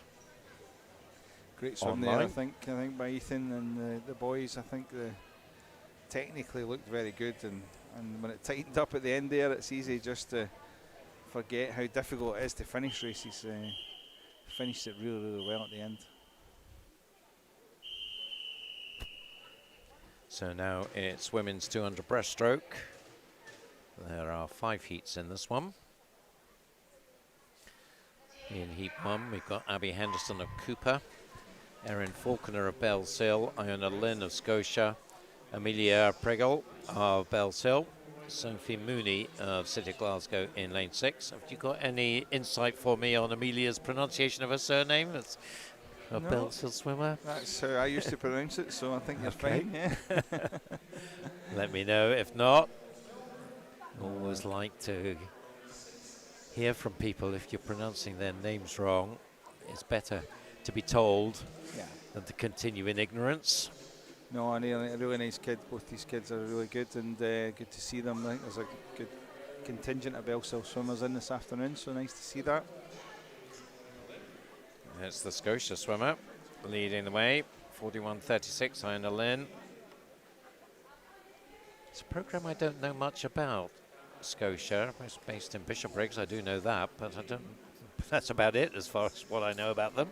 It's a programme that's been long-standing. It's certainly one of the names way back when I was swimming that was pretty predominant. I think it's Barry that's there now. It's doing the coaching with Scotia. I might be wrong, but I think it is. But yeah, they've had a long history, certainly in west of Scotland swimming, and again another team that's good to see on the programme. I think the one thing we've seen this weekend is wins and athletes from all sorts of sizes of clubs and programmes, and that can only be good for Scottish swimming. But it was Sophie Mooney coming through strongly in the second 50. So she's now moved ahead of Iona, and then in third place in the red cap is Erin Faulkner. Just out of your shot at the moment, as you see on the left is Sophie, and there you can see Erin just where she is, and then behind her the Cooper swimmer Abby Henderson. Cooper, another team that are making good advances in the last year or two, also from Northeast Fife. It's quite good. I think coming out of COVID, I actually think, you know, in some areas in Scotland we've not come out as good as maybe some of the teams down south. I think we've seen that in some of the selections for the teams for the summer, the big summer meets. But certainly here at this meet, you know, the encouragement here is there's lots of young kids coming for different programmes, and if nothing else, it does show that there must be some good work happening back in the clubs. Yeah, it does feel like it's taken a while, and this is really our first proper season post-COVID. We sort of had maybe a three-quarter season last year.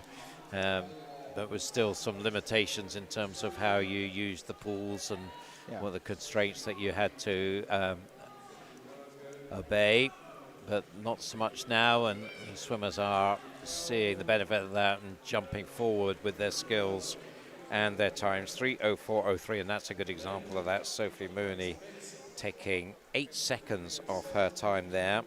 She actually did a 3:09 at the West District May meet, but taking that down to a 3:04 just 2-3 weeks later. So really good stuff there. Iona Lynn also a great swim, 3:07, and Erin Faulkner also inside her entry in 3:09. Just looking at Abby Henderson also was inside her time, so lots of PBs there. Well, of course, once again having hot heats, and this isn't one that's coming up. The winner of the heat gets a prize. Nice prize courtesy of our sponsors, Arena. So big thanks to them looking after us this weekend. Heat 2. Chloe Semple of Rutherglen in 0. Amy Weir of Bellsill in 1. Eva Robertson of Highland in 2. Charlotte Glover of Bellsill in 3. Alice Jones of South Ayrshire in 4. Jessica Smith of Aberdeen Dolphin in 6. Lula Milne of City of Glasgow in 7. Caitlin Peebles in 8 for East Lothian. And Mira McPhee of Fauldhouse in lane 9. Yeah, good to see some younger kids here. Lula, 12 years old in this event, you know, good opportunity. I know she swims here in the programme in Glasgow, but it's always nice to see the pool all decked out with all the nice signage and all the officials and all the timing in place, so she'll enjoy this today.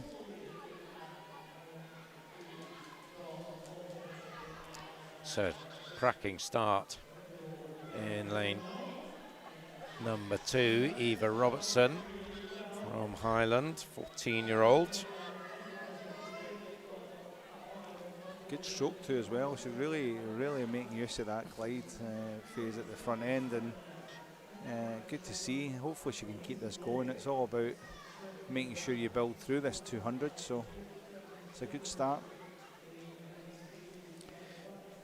I just get the feeling, talking to swimmers, that, well, particularly probably 200 breaststroke, it's an event that's either easy or impossible, because it's all about coordination, and when it clicks, it's easy, it just works, it flows. But if it's not quite clicking, then you can work harder and harder and harder, and it just doesn't seem to work for you. It's exactly the case. We've had some really funny things over the years. I mean, I remember I had an athlete who was lying, I think, third in one of the finals down at the British Championships, and from the morning session to the night time session, just couldn't swim breaststroke. Suddenly disappeared, and we had them in the swim down pool down in Sheffield. And as you say, if it's not clicking, it's not clicking. I mean, it's all about timing and coordination, and luckily enough they managed to recover. But even the good exponents of breaststroke will tell you that it's frustrating when you have that time when you just don't seem to be able to get anywhere. It's certainly looking very good here. Eva Robertson, she's been smooth as silk all the way through this. Lane 4, Alice Jones of South Ayrshire clear in second. Then there's a race on for third, but Eva, 3:06 entry time. She's going to absolutely smash that. So lovely stuff. 2:55.50.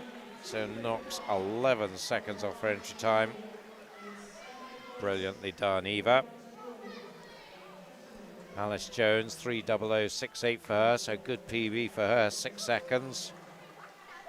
And Lula Milne, 3:06.70 for her. She improves by a couple of seconds as well. Yeah, I hope Eva enjoyed that as much as we did. I think that's one of the things we talked about. Every now and again you get a swim where everything seems to go right, and that was flawless from start to finish. Really well executed, good technically. Looked as if she had some energy there at the end to finish it. Finished it really well, so well done. Yeah, at the moment that knocks her into the junior final. Still plenty of swimmers to come though. But well, she's got a chance. Cracking swim. Certainly deserves it on that swim, if I'm honest with you, so fingers crossed. Heat number 3, we've got Kirsty Breakin, Aberdeen Dolphin in 0, Eve McElwam, East Kilbride in 1, Lisa McNair of first in 2, Ella Wood of fourth in 3, Hayley Nerona of Warrender in 4, Lizzie Wyke of Hearts in 5, 2 Perth swimmers, Natalie McGregor in 6, Manon Shembry in 7, Thea Glenn of City of Glasgow in 8, and Hannah Lindsay from Hamilton in lane 9. Good start from Manon in lane 7, Lizzie in lane 5, and Ella in lane 3. So that's going to be your top 3 coming up to the 50 turn, led by Manon Shembry, 39.77. Yeah, they're all pretty close here. It'll be interesting to see if there's any of them pacing this first 100 and coming through in the second 100. Certainly, you know, one of the ways of swimming it effectively in the 200 is to make sure that they kind of middle 250s, roughly the same kind of time, and that gives you the kind of easy speed in the first 50 and the real hard work on the last 50 to really concentrate. But what we'll do in the warm-up is we'll try and practice the 2 middle 50s and try and see if they can get the swimmer confident enough to hold the times in the 250s, and that gives us that ability in the last 50 to really bring it home. So Manon will be trying to do that. So 47.1 on that second 50, so we can see how the next 50 compares with that. 126.88, so the pace has dropped behind that very fast pace from Eva Robertson. But a good 3-way contest brewing here. Ella Wood in the yellow of Forfar, and then in between them, Lizzie Wyke from Hearts, daughter of the performance director of Scottish Swimming, Ali Wyke. And she has been progressing nicely in her swimming the last year or so. Done well over the weekend. Certainly swam a lot of events. We've seen her pop up in a lot of events, which is nice to see. So Manon 2:14.03, so 47. So she did maintain that pacing. It was 47 in the second 50 as well. So we'll see now whether she can up that pace. And we generally see 2 responses to that. If you're managing your 250s, we generally see a sprint in the last people or a big brick wall, like they get in the marathon swimming. So sometimes they've been concentrating so hard in the 250s in the middle that they really struggle up the last length, but you're hoping that when they get to this last length they've got more in the tank. So we'll find out in a moment. She is actually coming under pressure. In fact, she's been overtaken, it looks like. So maybe there wasn't much more in the tank, and it's Ella Wood who comes through with a 46.1 for her final 50. So she takes the win, 3:02.67, inside her inch time by over a second and a half. Manon 3:03.22. So I think Coach Anne Dixon will be having some advice about that swim. It's still a PB, second and a half PB, so you can't complain with that. But I think there will be some discussion about, you know, just how fast she went out, perhaps, and then just didn't have it at the end. Great swim. I mean, don't take away from the swim. It's just these are all learning points, and at this age, you know, the sooner you understand that, then the faster you become, and the more benefit you get out of your training and also your competing. So heat number 4. Kira Anderson, West Lothian in 0, Gina Wren, City of Glasgow in 1, Jessie Norris of Best in 2, Katie Gillis of Renfrew in 3, Katie Anderson of East Lothian in 4, Carolyn Ray of Stirling University in 5, then 3 from City of Glasgow, Katie Watson in 6, Emily McCusker in 7, Ella Cunningham in 8, And Tara Montgomery of Sterling Swim in lane 9. Times here 3:01.2, 3:03. Should maybe see this getting a wee bit more competitive. I think we've got a couple of 17, 19-year-olds in the middle lanes here, so you'd expect them to have swum this a few times, so you expect a little bit more even pace swim, although looks like the Glasgow girls here are taking out from the start. 40:59, Katie Gillies, the Renfrew swimmer, in fact, just getting the touch, 14-year-old. In lane 3 there. And lane 6 is Katie Watson, 16-year-old from City of Glasgow. It's quite good to see the different styles of breaststroke when we're in the 200s. So, you know, you'll see some sort of long glide underwater phase breaststrokes where the leg kick's really important.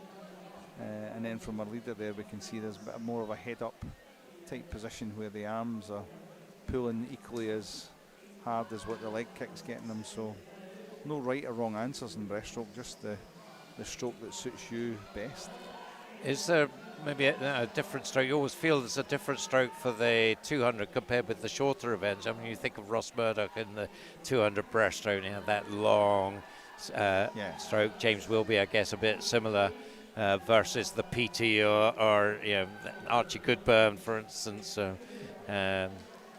And there's a few like Cara Hanlon who can do all distances. Mona McSherry as well, as we've seen this weekend. They've been great. I mean, I think you just need to look at Adam Peaty. His stroke suited to the 50 and now to the 100.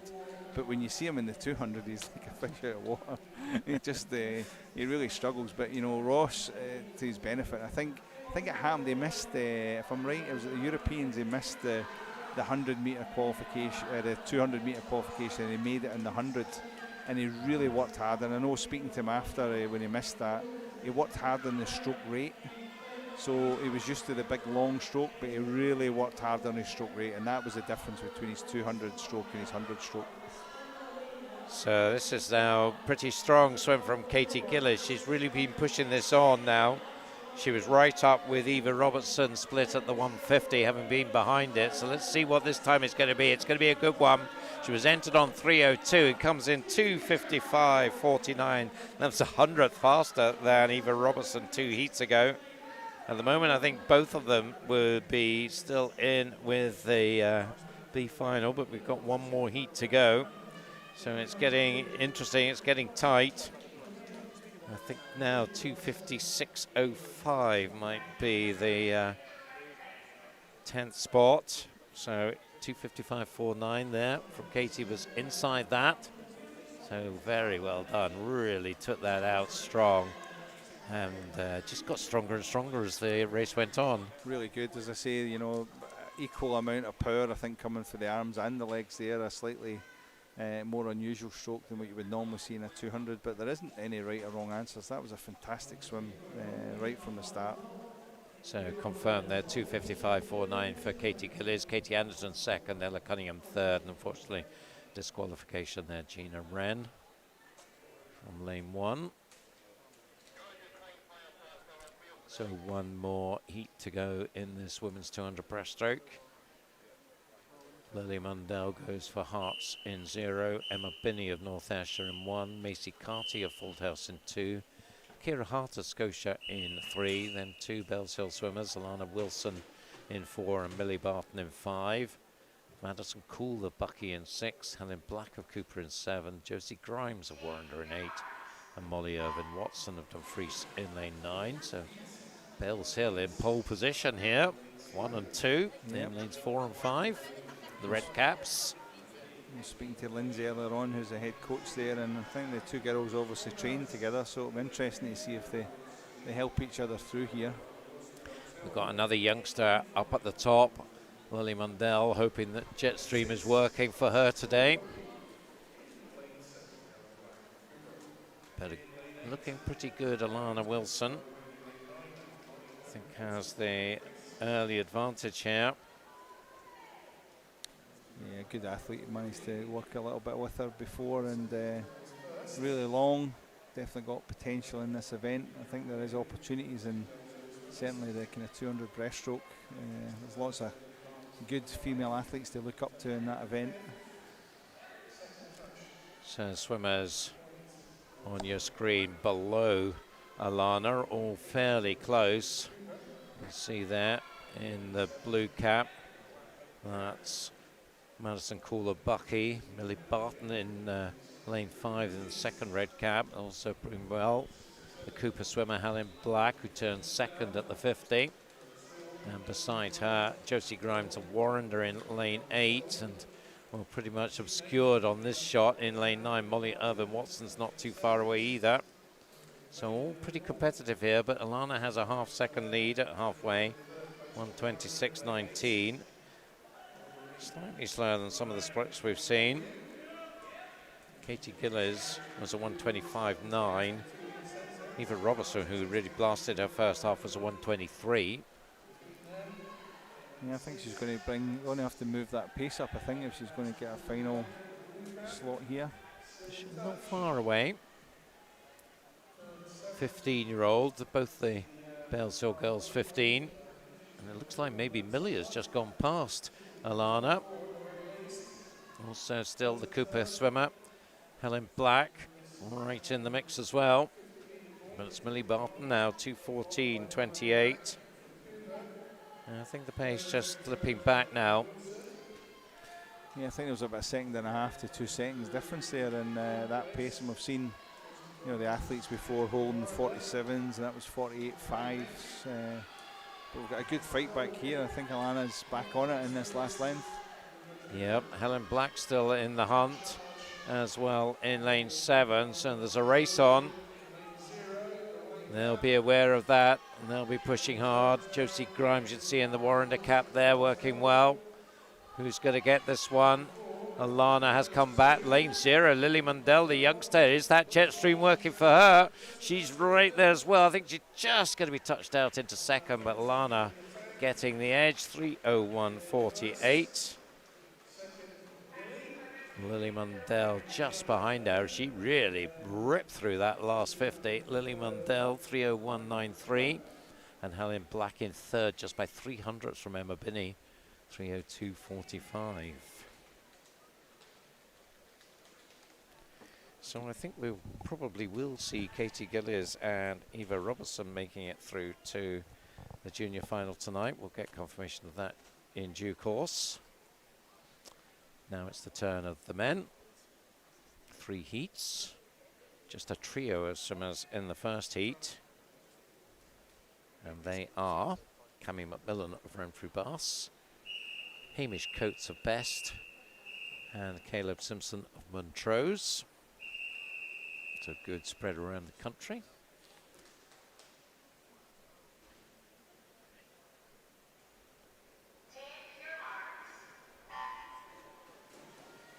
.255 to 2:57 for the 3 of them. The border swimmer Hamish Coates is the oldest of the 3, 17-year-old. So all 3 qualify as juniors.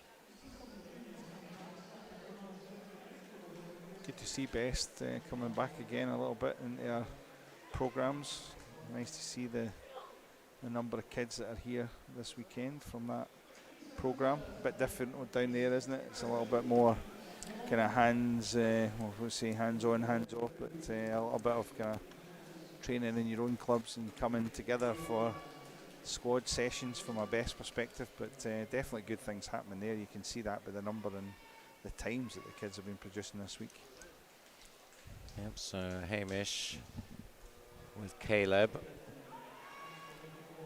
Pretty much stroke for stroke, halfway down the second length. They've got nearly a body length on Cammy.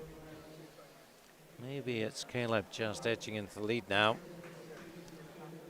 Caleb, 15-year-old.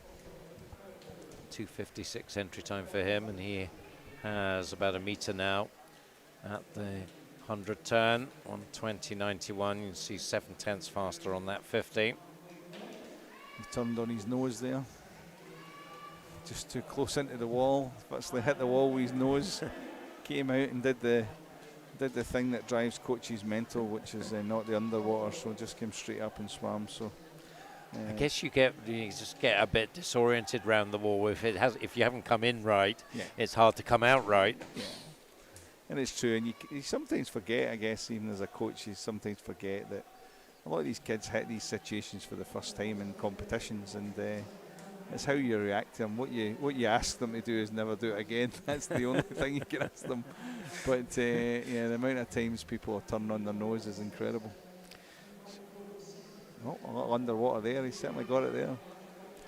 So just half a second in it, but Hamish Coates is coming storming back here.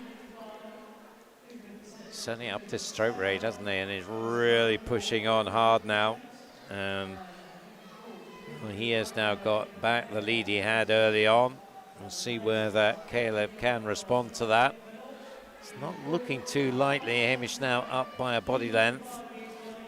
And there's just 10 meters to go now. So it looks like this is going to be a Borders victory.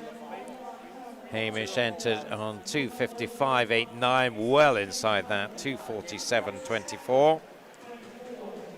So he'll be pretty happy about that. Caleb, notwithstanding his issues there on that turn, puts in a good improvement on his entry time of about 8 seconds. And Cammy McMillan also inside his entry time, 2:55.70. So 3 out of 3 best times there. Well done, guys. I think that was a 4-second improvement on that last 50.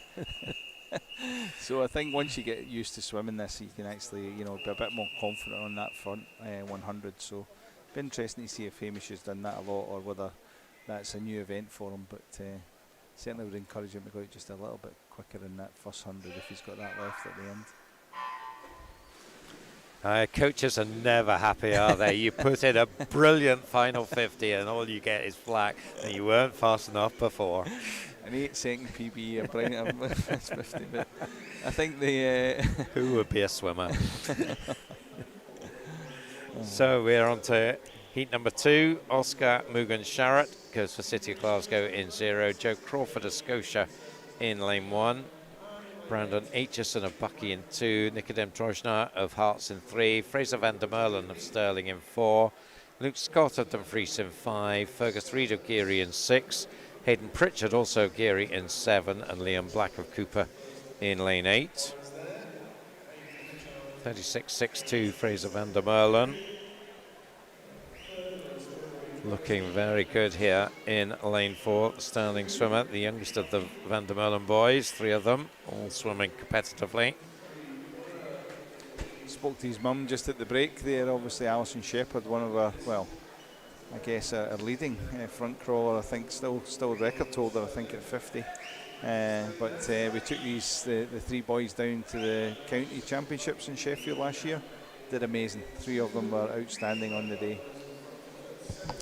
I don't know them personally, but watching them quite a bit, they do look like hugely hard workers, all 3 of them. They're just steadily progressing. You can see their technical skills improving as well, so they must be a dream to coach.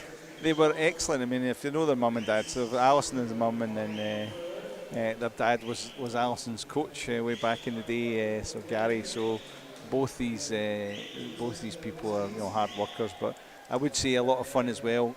The boys were really good and really kind of hard working, but had a lot of fun on the weekend, which is good.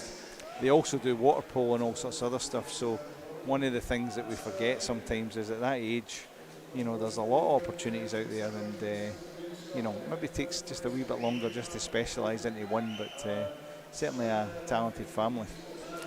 So his time just tying up a little bit in that third 50, and just wonder whether any of these other swimmers can get anywhere close to him. It looked for a while that Fergus Reid was going to, but it does look like Fraser is more or less holding his lead. Also pushing on now Luke Scott, the Dumfries swimmer in the white cap, and the second Geary swimmer, Hayden, in lane 7 as well. But, they're catching Fraser, but they won't get to him.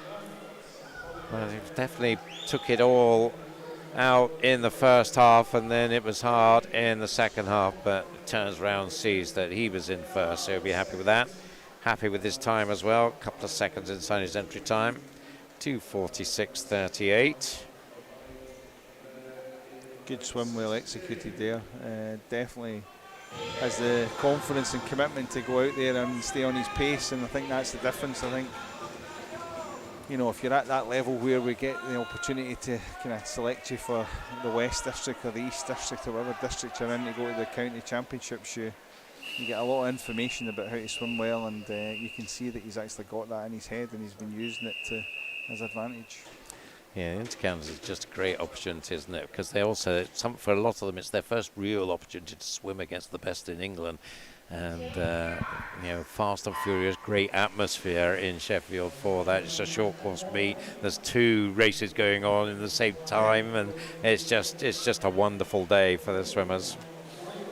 For me, it's the best meet in the calendar for any, and that includes the trials. I think the only trials I would say was close to that was the one we had here. If you remember, in for the 2012 Olympics, we had the trials here at Tollcross, and we had the youth squad, the YDS and the youth squad as it was then. We had them with drums and stuff, and I remember getting told to take the drums off the kids from the people around us who'd actually paid money to get in. But the atmosphere it built was amazing. But other than that, I think the county championships for me is the best event. Yeah, it's certainly a good event. So the line up for this final heat, we've got Aaron Machin in 0 for City Glasgow, Yusuf Ibrahim, also City Glasgow, in lane 1. Lane 2 is Adam Hill of Stirling, Lewis Graham of Stirling University in 4, Rory Webster of Dumfries in 5, Samuel Beetham of First in 6, Scotia's Eclavia Singh in 7, Callum Aitchison of Bucky in 8, and Rory Vick, 13-year-old. We've got 13s in lane 0 and 9, in fact, but Rory Vick from Warrender in lane 9. But the much more experienced swimmer, Lewis Graham, Stirling University 20-year-old, leads at halfway. It's a decent lead. Well, they're going very well. There's Bucky's Callum Aitchison in lane 8. So looking to confound the seeding here. Callum is a junior, 17-year-old, last year as a junior for this competition. Because for European juniors it's 18. So 50 to go, 1:55.87. Lewis holding his pace pretty well, just into the 41s there. But pretty close to his split from the second 50. Just going to say, you can just see that he's got a plan, a race plan in his head here, and he's executing it well because he seems comfortable in all of these legs, and you know the times, the splits are what you would expect to see, I guess, from a senior athlete. Plenty of education up there in Stirling, I'm sure, and nice to see when that whole plan comes together. Eclavia Singh was really pushing at Callum Aitchison, but Callum responded well, so it looks like he's going to hold on to second, but no doubt about the winner, Lewis Graham, taking the win, 2:39.49, so takes 4.5 seconds off his entry time. Callum did hold off Eclavia to take second, 2:42.68, just outside the time required for a second swim, but good effort there, and good effort from Eclavia as well, finishing very strongly, 2:43.10 for him. So both of those two well inside their entry time. We touched a wee bit earlier on it. Definitely a race plan well executed there by Lewis, and that's what we work on with the athletes, as we try and customise all of the plans so that they're individualised for the athletes, but at least the athletes know when they go in what we're actually looking for.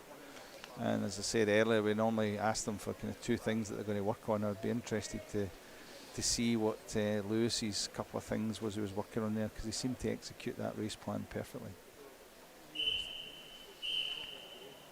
So it's 2 as much as a swimmer can keep in their heads, you reckon? 3 and you're pushing it. Well, you can't understand 3, can you? But there was a coach happy for once. There you go. Yeah, mark this down. This day and this day, there was a happy coach.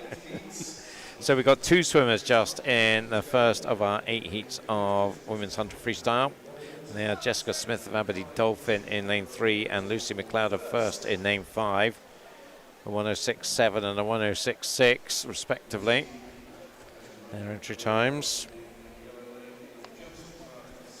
but certainly the advantage is with the first swimmer, Lucy McLeod, 31.64. So she's up by 8/10. See whether Jessica can push hard in the second half, but at the moment the lead's staying fairly steady, in fact maybe increasing further. It is the splash and dash. It doesn't seem it sometimes when you're watching the kind of athletes at this level, but when you see it at the elite level like we did this morning, some amazing swims this morning. So the win, pretty comfortable win from Lucy. Right on her entry time, 106.67. And Jessica, 108.86. Good opportunity here. I think if you can push yourself into a junior final, you're potentially with some of the Olympians that we have here that are swimming, Lucy Hopes and co this world, and it's a good opportunity, I think, for kids to get inspired to be the next Lucy or the next Freya or the next whoever. But certainly well worth making a final tonight to see how these athletes prepare.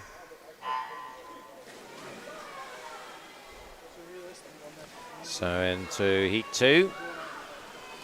So full pool this time. Emily Dawson, Margaux and Bearsden, Hayden Holmes of Best, Annabella Scatterty of Aberdeen Dolphin, Emily McDougall of Highland, Grace Courtney of East Lothian, Alexandra Miller of Fauldhouse, Casey Dixon of Rutherglen, Elena Sanderson of Perth City, Abby Kane of Stirling University, and Rose McDermott of Margaux and Bearsden. So Emily McDougall and Casey Dixon, first and second, 30.92 and 31.11. A good first 50 there. We could expect maybe them to get under their time here if they can hold this in the second length. And certainly Casey Dixon is doing that very nicely, the Rutherglen 13-year-old in lane 6. But pushing on now in lane 5 is Alexandra Miller, the Fauldhouse swimmer. But it looks like Casey's still got the edge on her. Coming down towards the finish, she's up by about a metre and takes the win. Nicely done, 1:05.19 for her. So just on her entry time again.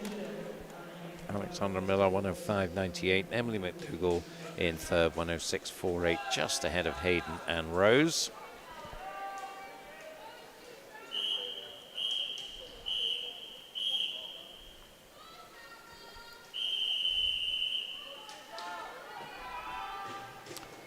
Again, a full pool for Heat 3, and Eastern Dundee City Aquatics, India Leonie Bryden of Montrose, Daisy Gildea of City of Glasgow, Zuzia Smith of First, Chloe Kirk of Margaux and Bearsden, Imogen Lowe of South Aberdeenshire, Charlotte Chadwick of Kinross, Macy Carty of Fauldhouse, Tara Montgomery of Stirling, and Kira Grigg of Fauldhouse. 104s and 105s the entry times here. Seen a couple of these swimmers already this morning, this afternoon, and Daisy and two had a busy afternoon. Strong start from Chloe Kirk, 14-year-old from Margaux and Bearsden, 31.05. Half a second up on Zuzia. Zuzia in lane 3 in clear second place. Going well down the bottom of your screen, Kira Gregg, who's had a good weekend. Fauldhouse swimmer. See if she can challenge Chloe in the latter stages, or Zuzia can. And Zuzia's getting close, but I think it is going to be Chloe Kirk just holding on to the win. She does by a 10th, 1:05.08. Not quite on her entry time. Just a tightening up at the end there. You could see that there's a benefit if you can hold your breath in that last kind of 5 metres. Gives you that extra points on your time. It gives you a little bit more opportunity to win races.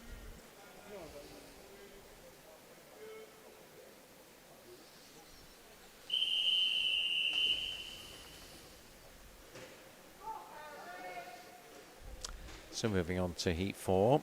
We have Phoebe Murdoch, South Ayrshire in 0, Ayla Gordon of Aberdeen Dolphin in 1, Amel McLeod, Perth City in 2, Caitlin Morton of City of Glasgow in 3, Madison Stewart of University of Aberdeen in 4, Amy Owenson of Best in 5, Perry Scobie of Stirling in 6, Sophie Allison Western Bartshire in 7, 2 Fauldhouse swimmers, the 2 McPhee girls, Ellen in 8 and Mirren in 9. Quite unusual to see the two of them together, I must admit. It's nice to see the 2 Fauldhouse girls in the end there. And it's lane 6, Perry Scobie. So I've been mentioning her a few times this weekend, and turns on exactly 30 seconds. Perry into 104. So you'd think with a 30 point, she is in line for there, or maybe a slight improvement. Had a great weekend, I think, all round. Definitely came up in all the broadcasts that I've been involved in, and seems to be a really kind of keen athlete. And she's holding off the challengers. Amy Owenson leading the challenge, but I don't think she'll get anywhere particularly close to Perry, who comes in 1:03.74.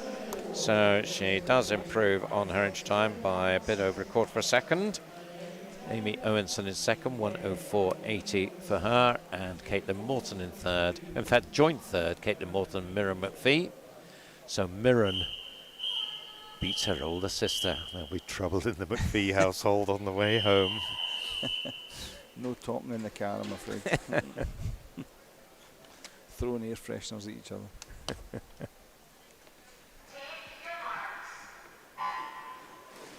So we've got a couple of empty lanes in the Jetstream lane, so they're missing out on that. So lane 2, Anna Campbell, City of Glasgow, Anna Lawson in 3 from East Lothian, Lexi Lamont of Aberdeen in 4, Alice Perry of Warrender in 5, Maya Reynard Aberdeen Dolphin in 6, Faith Uder of Edinburgh University in 7, Rosie Liston, City of Glasgow in 8, Anderson Cole of Hamilton in lane 9. So pushing through very strongly is Anna Lawson. 29.22 is the fastest 50 split we've seen. And she has certainly made a big statement here. Lexi Lamont, who's been in terrific form recently up in the north, is going well, and so is the much more experienced swimmer Faith Uder there in the familiar University of Edinburgh cap down on the right of your screen now. And it looks like Faith has gone past Anna here and will take the win. Let's see what the time is. She was entered 1:03.82, takes that down to 1:01.56. But a good swim from Anna Lawson in second place there, 1:02.02. So she's a second and a half inside her entry time. So I think she'll be pretty happy with that. Always amazes me how much improvement you can make in that 100 front crawl. It's down to possibly small things like good turns or a little bit more powerful kick, but when you get it right, you can certainly take a chunk off. I think Anna Lawson certainly puts herself in contention for a place in the junior final with that 1:02.02, so we'll keep an eye on that as we go through these remaining heats. Emma McGavin goes in 0 for Hamilton. Emily Dickens, City of Glasgow in 1, Abigail Morton of Swimmet in 2, Zara Smith of Warrender in 3, Ayla Cochrane, City of Glasgow in 4, Sarah Stewart, Mulgai Mesden in 5, Gina Wren, City of Glasgow in 6, Emma Leggett, Hamilton in 7, Kirsty Breakin, Aberdeen Dolphin in 8, and Daisy McInnes, City of Glasgow in lane 9. Gina Wren 30.46 in what is a pretty tight affair. Just edging it up at the top of your screen. Emma McGavin, the Hamilton swimmers, going well. So in lanes 3 and 4, Zara Smith, Ayla Cochrane. So plenty of swimmers in the mix here. Gina just to the right of the yellow lanes in the blue cap. Is she going to hold on to her lead? No, lane 9 maybe. Ooh, who gets it? It's Emma McGavin from lane 0. Of course, I forgot about the slipstream. Silly me. Hamilton swimmer takes the win. 1:03.54, bang on her entry time. 1:03.58 for Daisy. 1:03.78 for Gina. Very, very close. I think we'll need to draw lots for these outside lanes, I think. But it shows you, I mean, these heats, there's nothing in it, you know, when you look on paper. Normally when you get to senior swimming, you know, the kind of paper will be close enough, but at this age and at this stage, and athletes' careers. It's great to see the racing. It's real good racing here. By the way, don't take things too seriously about this slipstream. It's every lane is equal, just in case there's any doubt about that. So we've got Alex Coy of Warrender in 0, Nuala Gow of Geary in 1, Lily Mundell of Hearts in 2, Stella McCarty, City of Glasgow in 3, Millie MacArthur of Lanark in 4, Scarlett Robinson of Copeland in 5, Jessica Kirkwood, University of Aberdeen in 6, Millie Colvin of Dumfries in 7, Hannah Edmiston of City of Glasgow in 8, and Kate Nolan of Warrender in lane 9. And we're seeing a good 400 from Scarlett Robinson earlier. Now she's doing the shorter distance, and 29.5 down the first 50, going in lane 5 and looking good, about a metre up on the others. So come down, see if anybody can make that up. I think they might. Lily Mundell, the youngster, is really pushing on in lane 2, and the 13-year-old Hart swimmer absolutely blitzed that second 50 there, 1:02.10, just outside the time we saw from Anna Lawson a couple of heats ago. But again, I think that puts her into contention for another swim. You called it there, Duncan. That second 50 from Lily was outstanding, and just built and built and built. And I think she couldn't believe it at the end there. She looked across, and you can see her just from where we are, and you think she was looking for where everybody was. And what a swim. It's nice when that happens. So we've got a couple empty lanes in this final heat. Melissa Menny goes for East Kilbride in 0, Safrina Machin of City of Glasgow in 1, Zoe Crawford in lane 2 from first, Louise Connell in lane 3 from City of Glasgow. Then we've got lane 5, Imogen Sargent, Edinburgh University. Lane 7 is Gabriella Lessing of Ren 96. Alana MacDonald in 8 for Stirling University, and Madison Cool in 9 for Bucky. 29.33, so that's a pretty fast 50 split. Imogen Sargent, of course, the more experienced swimmer, 19-year-old. Did a time at 1:01.68 recently in Aberdeen, so she'll be looking, I think, to build that time. I suspect that's just a season best, not a lifetime best for her. Gabriella Lessing going well in lane 7. And lane 3 is Louise Connell, but it is the Edinburgh University swimmer, and she does improve further on her time from Aberdeen, 1:01.29 for her. Of course, not a junior, so we won't see her progressing. 1:02.01 though, Gabriella Lessing, also a 19-year-old. Louise Connell, a 16-year-old. So let's just check on her. 1:02. I think we'll get her through. It was a fast session this morning, so I guess most of the junior spaces will be taken up by the athletes this morning. There was quite a few good performances. I was entertained on the programme here, Duncan, right enough. We had Casey Dixon in at 4.99 seconds, so I don't know, that must be a programme error, I think. But Casey did swim, I think, in Heat 2 and actually won Heat 2, so good swimming by her. Pretty sure 4.99 would be a world record. Maybe they missed the 1.0 on the front of it. I think so, yeah. Good to see Casey getting a swim butt and doing so well. So we've got 9 heats now for the men's 100 freestyle. 3 go in the first of them. Carl Mossman, City of Glasgow, Jed Armitage of Highland, and Alfie Churches, also City of Glasgow. Andy's race this, I think, 0.4 in it on paper. Looks like the 3 boys are going at it together. Of course, these swimmers will be eyeing that minute, and with every race they were saying, is this the time? Is this, can I do it this week? £2, I think, is the going rate for under the minute now, I think. It was a really? bit less than that. Only 2?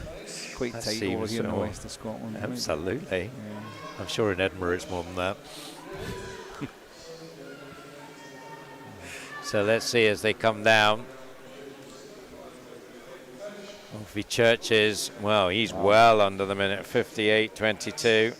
He's the more experienced swimmer, the 17-year-old, but yeah, 3 seconds inside his entry time. Jed and Kyle just outside the minute, but both inside their entry times. 1:00.46 for Jed, just ahead of Kyle.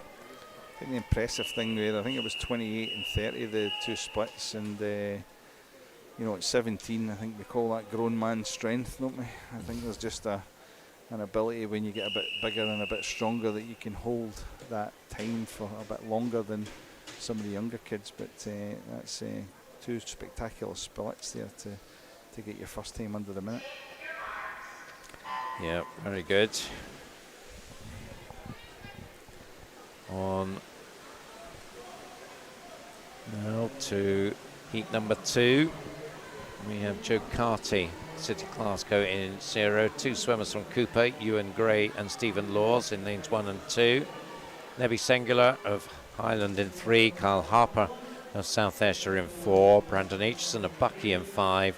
Fraser van der Merlen of Stirling in 6. Aaron Russell of Bells Hill in 7. Adam McLaren of South Aberdeenshire in lane 8.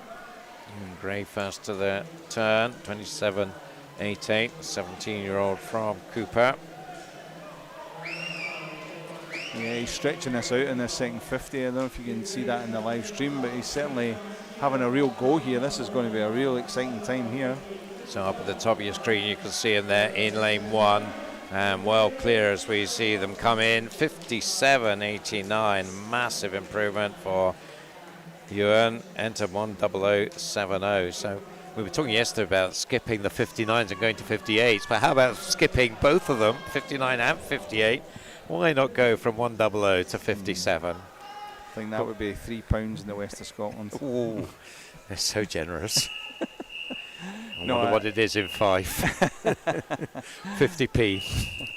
No, the impressive thing there was that you could just see the rate just increase, and with that was actually the length of his stroke. Generally when you get one, you don't get the other, but he just absolutely made the most of that. Great stuff from the Cooper swimmer. And on to heat 3, Nikolai Cisnet in 0 for City of Glasgow. Matthew Martin of Renfrew in 1.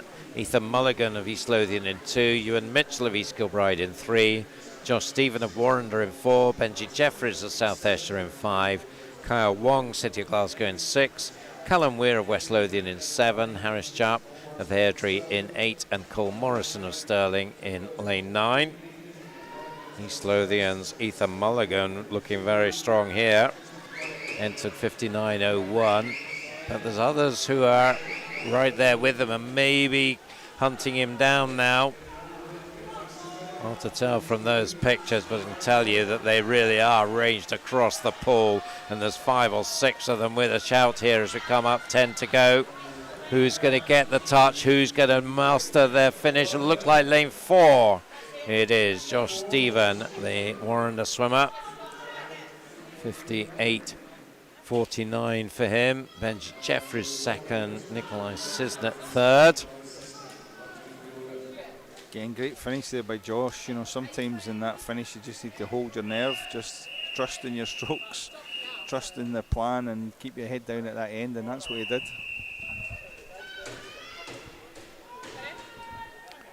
So on to heat number 4. Ishmael Shalabi of Warrender in 0. Lachlan Bremner of Highland in 1. Conor Brearley of Dundee City Aquatics in 2. Eric Risland, Tabby Sum in 3. Taylor Hutton of Incas in 4. Cameron Shaw of First in 5. Conor Christophorus of Aberdeen Dolphin in 6. Callum Mackenzie of Perth City in 7. Adam Miller of Shetland in 8. And Lewis Husson of Stirling in lane 9. Good start from Cameron Shaw, the first swimmer, in lane 5, and also Lewis Husson in lane 9.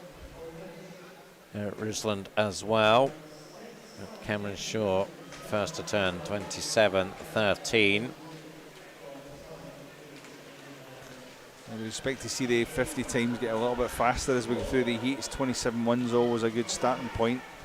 It's now about the ability just to hold that stroke, get the rate up, and make sure we finish. Great swim coming in from lane 9 there, challenging for the lead here. But it's going to be the 2 centre lanes absolutely in together.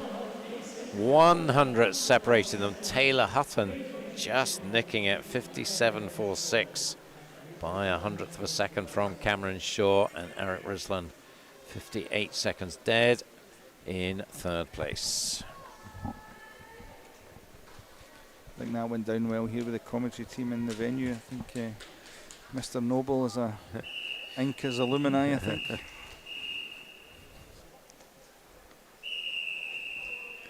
Yep, you heard Paul on the live stream this morning. You'll be hearing him again tonight.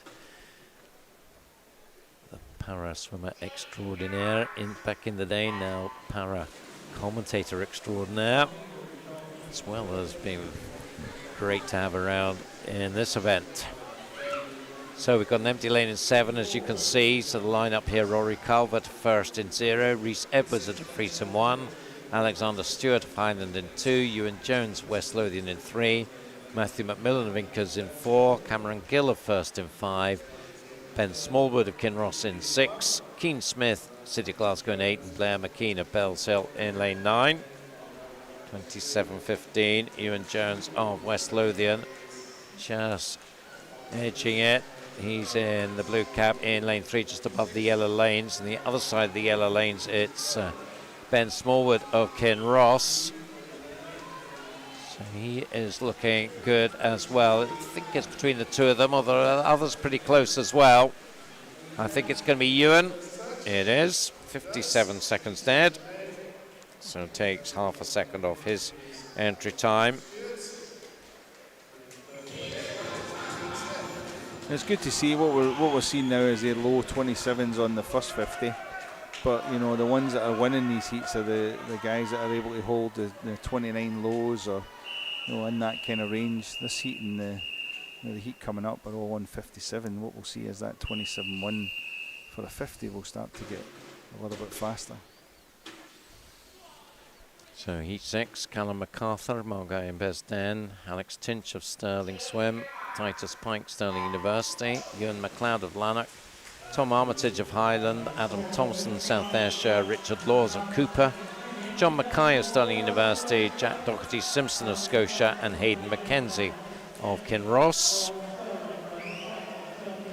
Good level of age groups. I think there's 15-year-olds to 18-year-olds in this one, all round about the 56 high, 57 low. As well as lane 5 through to lane 9, all very close. Lane 2 up there as well. And it's Adam Thompson in lane 5, 27.21. Pretty much the same split as we saw in the previous heat. 56.99 entry time for him.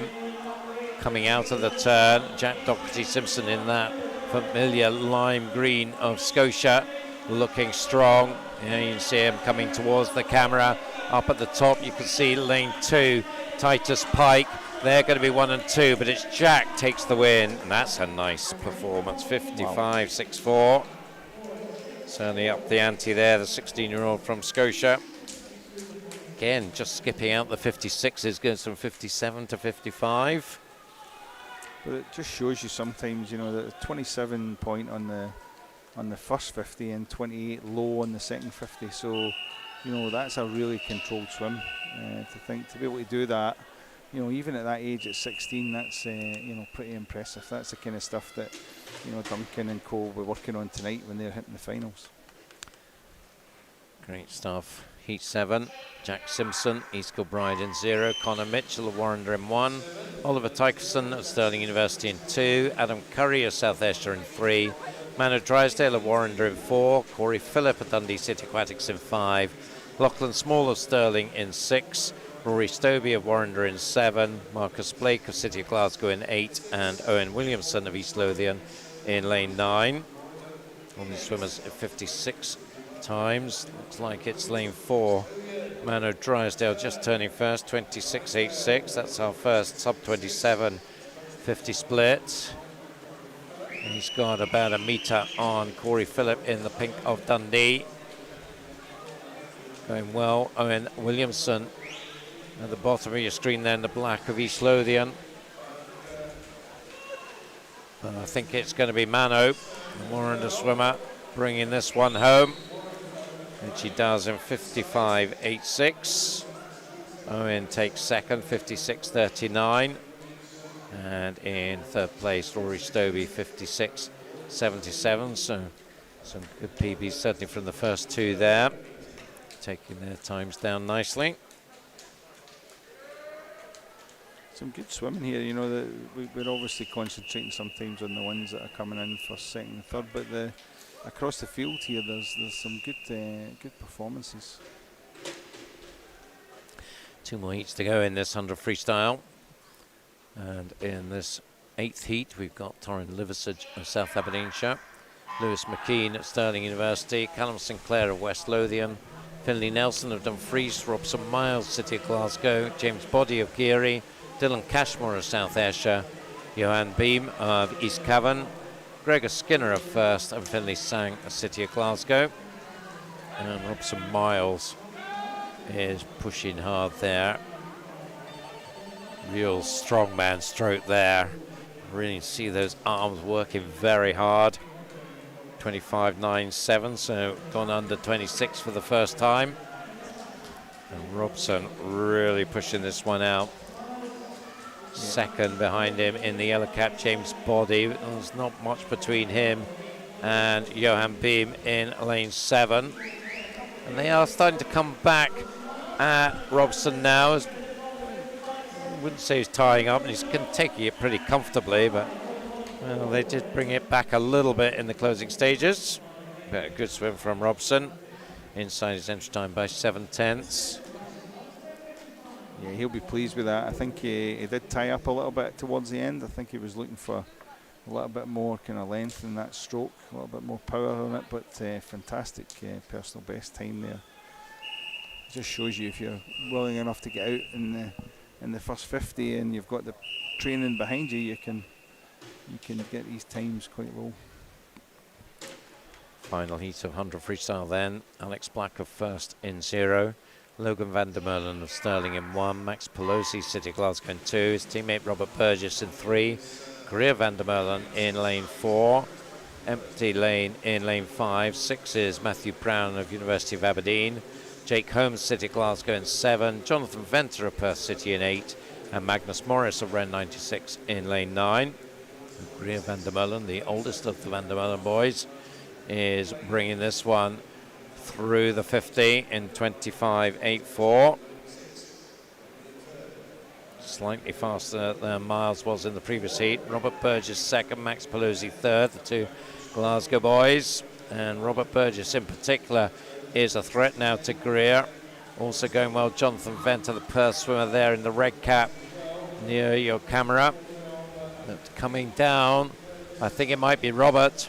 He's had a good second half here. The Scottish junior team member takes the win in 54.97. Nice to get under that 55 mark. Jonathan Venter in second place. Logan van der Merlen in third.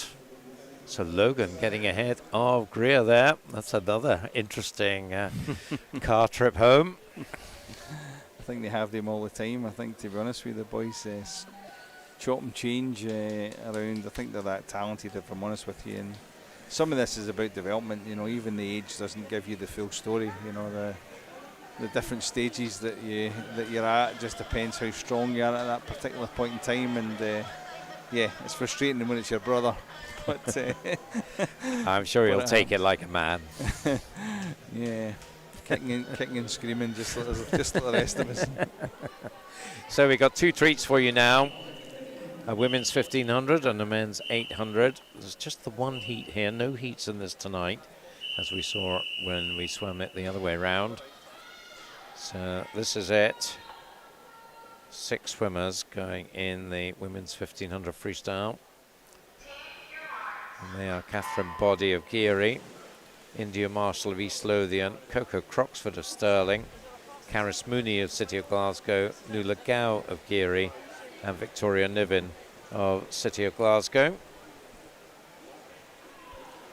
I think if I was in this, I'd ask for lane 0. I think every help I could get, I think, to be honest with you. But, it's quite unusual, isn't it? I mean, 1500 now is an event for women, but for a long time it wasn't on the calendar. It was only 800s that were on the calendar for women. There's conversations about maybe both men and women should just do 800s, and 15 should maybe end up in the open water or something like that in long distance. But as we stand today, the 1500 for women's here to stay, and of course, you just need to look across the pond to see some of the athletes that have done the 1500, and some of the times they're putting in are times that men would have done maybe 5 or 6 years ago. So certainly an event that's been taken up a little bit more, I would say, in the USA than it has over here, but it's certainly been launched, and looks as if it's here to stay for a wee while yet.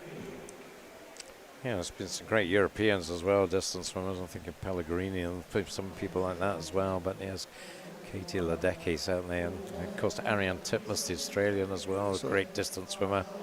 So I think they two are the world. I don't think Pellegrini's ever swam. I think it wasn't out at the time. If I'm right, I might be wrong, because they used to do, I think, 1500 yards when it was the collegiate thing, not in the NCAA's but in some of the tournaments. But it's been. It's not really. I mean, it's only a few years since it's been brought in. It'd be interesting to see how it develops as an event, and what the actual decision comes if they do normalise it between male and female. I think it's always been in the world, hasn't it? But it's just in the Olympics. Was it Rio that it came in on, I think? The Worlds has always been good in that way, because they have individual 50s for the stroke events, and they have the 1500, as you say, Duncan. I think the difficulty with the Worlds and the difficulty with the selection policy, certainly from a GB perspective, is selection policies have always been based on Olympic events. And because they've been kind of outlying events, some athletes have chose not to really focus on it. So it's been up till now, it's been there but not really well used. It'll be interesting to see, as I say, how it progresses as an event, and if it does at all, or whether it moves into some other kind of arena. So meanwhile, Coco Croxford has taken this out very strongly, and she is well clear. What's at 8-9 meters. At the 250, 251, that's a 35, and you can see they're pacing a second and a half faster than India, and Karis just a little faster than India at the moment, but at the moment about a metre back on her. India in lane 3, the Slovenian swimmer, and Karis, City of Glasgow, in lane 5. A long way in front of them is Stirling's Coco Croxford. Coco, national age group silver medalist in this event. So we do swim it at national age groups, swim it at the summer meet as well. She won that last year. So both those events in Aberdeen, but showing that she can do it in Tollcross as well at the moment anyway. Am I right in saying that with the records for this, that we had some sort of placeholder for the records, and it wouldn't be a record until you break that time? Is that right? I think that is right. Yes, I think particularly in this women's 1500 and men's 800, because back in the day it hadn't been swum that much. But I think John Deans, who you'll know well, has trawled through the all-time records and found the fastest times that they could find by each age group as to, it's one that was set as the standard, and then you had to beat that time.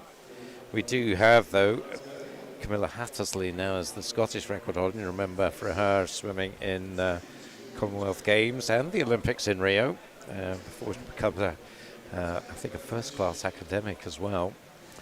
She's an engineer, is she not? Did I not see something where there was some newspaper article where she had been involved in the Elizabeth line down in London? Oh, okay, I didn't catch that one, but wouldn't be surprised. Yeah, it just shows you. I think the one thing that swimming does give you is that ability to learn things very quickly, and academically, I've always said there's not many swimmers that are not good academically, because the amount of effort it takes to turn up every morning, and the amount of, the attitude that you need to have, the capacity of learning that you need to have, it all lends itself to good academic results. And the discipline to organise your life as well, I think, because so many hours are spent in the pool. You've got to just really work through how you're going to manage your life, and absolutely, it's a great thing that so many swimmers are so strong academically as well. Coco then well clear of this contest for second place that is remaining close. We are coming up now to 500 metres. They've been pacing sort of 110-ish, Coco has anyway. A 36 there, so slightly slower maybe. About 112 pace now. 5:51.69. So yeah, pretty much 112 for her last 100. I mean, just looking at the times, that's fantastic time for a 15-year-old. I know Coco a little bit, and a bubbly character, and very nice to be around. A great kid, but very inquisitive, very knowledgeable for her age, and definitely wants to learn. Asks all the right questions, and maybe talks all the time, right enough sometimes. But I've always said that elite swimmers are different from other swimmers, and you can certainly see the traits of elite swimmers with the questions that they ask, or just the different ways in which they would potentially attempt the workouts that we put forward for them in every training session, or even the attitudes that they bring to the pool. So she's certainly in that category where she seems to be wanting to learn more and more about the sport. So this is a great start, and I think for a 15-year-old to be out as far as this in a 1500 event is a really good start. So another out 112, absolutely on the nail, 112 there. So very consistent pacing. So if you look at Coco's stroke there, what would you say is different from maybe the 100 or a 200 freestyle? Just because I've been fortunate enough to just coach her for a couple of sessions, I know that her stroke rate can go higher than that. I mean, much higher than that, and in fact, maybe too high in some respects. So when you'll see her swim some of the shorter events, you'll see her really kind of rotate a little bit quicker than what she's doing just now.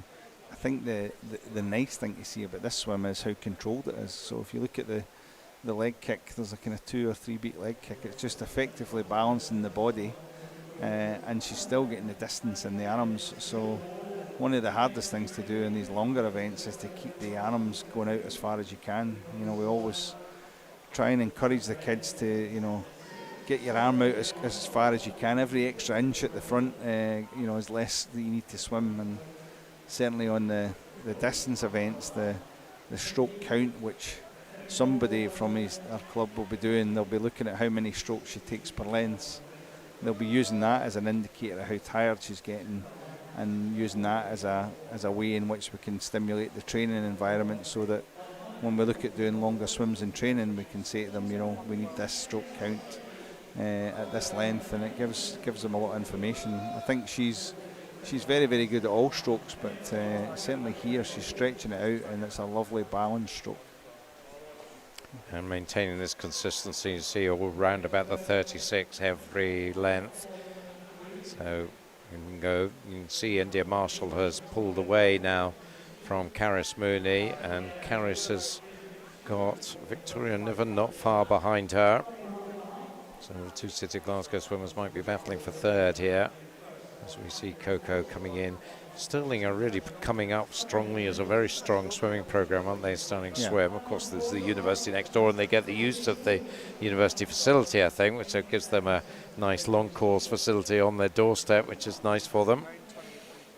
We've also got Kerry at the head of that program there, which helps, because Kerry's been an athlete herself and swam at major meets, and I think what's happening up there is you're getting the bounce from being around the performance team, but not being in the performance team. So, there's lots of kind of younger athletes getting inspired, I think, up there just by, I know ourselves, and in lockdown we used the pool for one session, and we were lucky enough to get a couple of hours up there, and you're coming in, and right behind you's Duncan Scott and the rest of the crew, and you just can't help be kind of inspired. So I think it's a combination of kind of good club, certainly good coaching, and definitely getting good kids up there.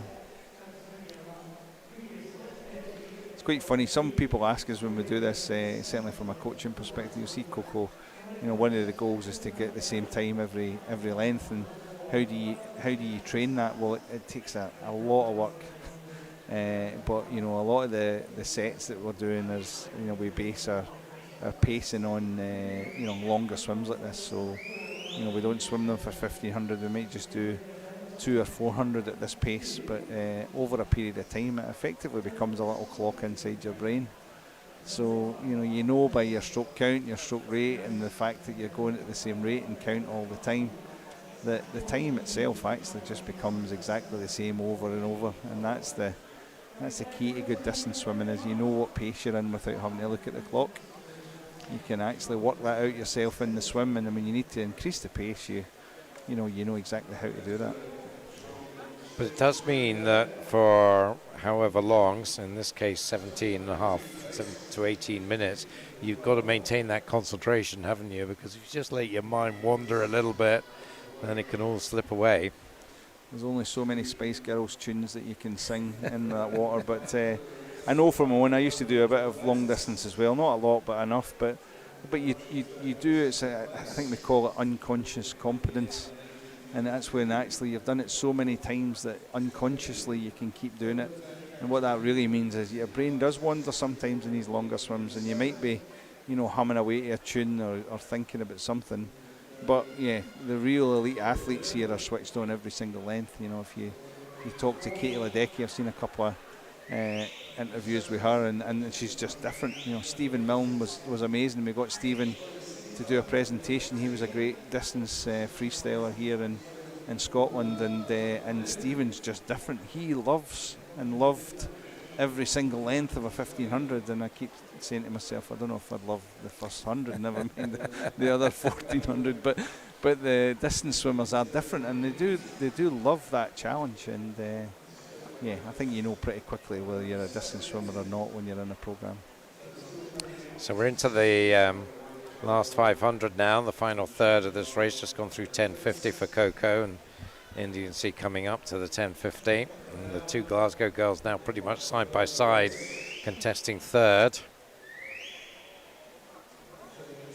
They've had some swims this weekend, so no, Caris and Victoria, they're the two Glasgow girls behind Coco. They've been involved in virtually every event, and it is a policy here that we'll encourage kids to do as much as they can. It's quite funny, I always think, Duncan, when you politely ask people what they want to swim, and then you enter them in anything that you want them to swim. It's a kind of unwritten rule in coaching, isn't it? I'm sure you get some that say, I really want to swim the 1500. Not with the ones that shouldn't. There is one, and then obviously you take them to the doctors and make sure they're okay.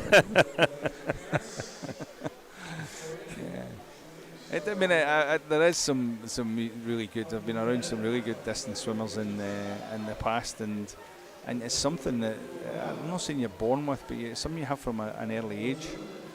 Certainly in the last club I was at, there was a couple of girls that if you took them to competitions that were 50s, they would look out of place. But you put them in an 800 front crawl, and they're amazing. And I think every swimmer's got their place, haven't they?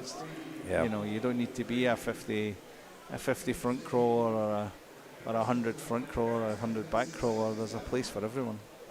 So coming up to 1200 metres now, so just 300 to go. We start thinking, I think, about where this is going to end up. So 14:18. So pace just dropped very slightly. We're sort of more to the 36.5s now. So if we're talking about 113s going back for the rest of the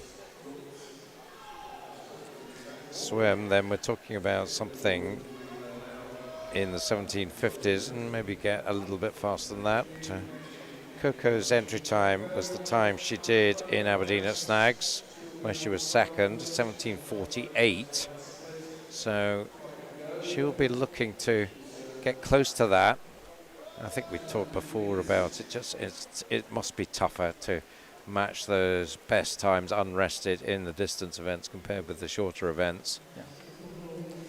Just think about how difficult it is to swim this whole race yourself. And as I say at 15, I keep kind of mentioning it, but for Coco to be confident enough to go out on their own pace. With regards to times, it's quite funny. There's different ways of splitting the 1500 up. So, one of the kind of good distance swimmers I had, we used to look at it as 4 segments. So there was, in our world, there was 3 400s and a 300 at the end. and we used to swim the 300 end different from the 400. So there's other people that look at it as 3 500s, or they'll split it up into hundreds. But it'd be interesting to see what Coco's race plan is. I'm sure her and Kerry and Co have worked that one out, but it looks like she's been pretty consistent. But the fact that she's taken it out from right at the start, all credit. It's possibly the hardest thing to do is to swim yourself for such a long period of time. So just ducking under the 36 on that 50, so maybe some signs that she is starting to pick the pace up now with 150 to go. You see there India still in second place, around 8 meters clear.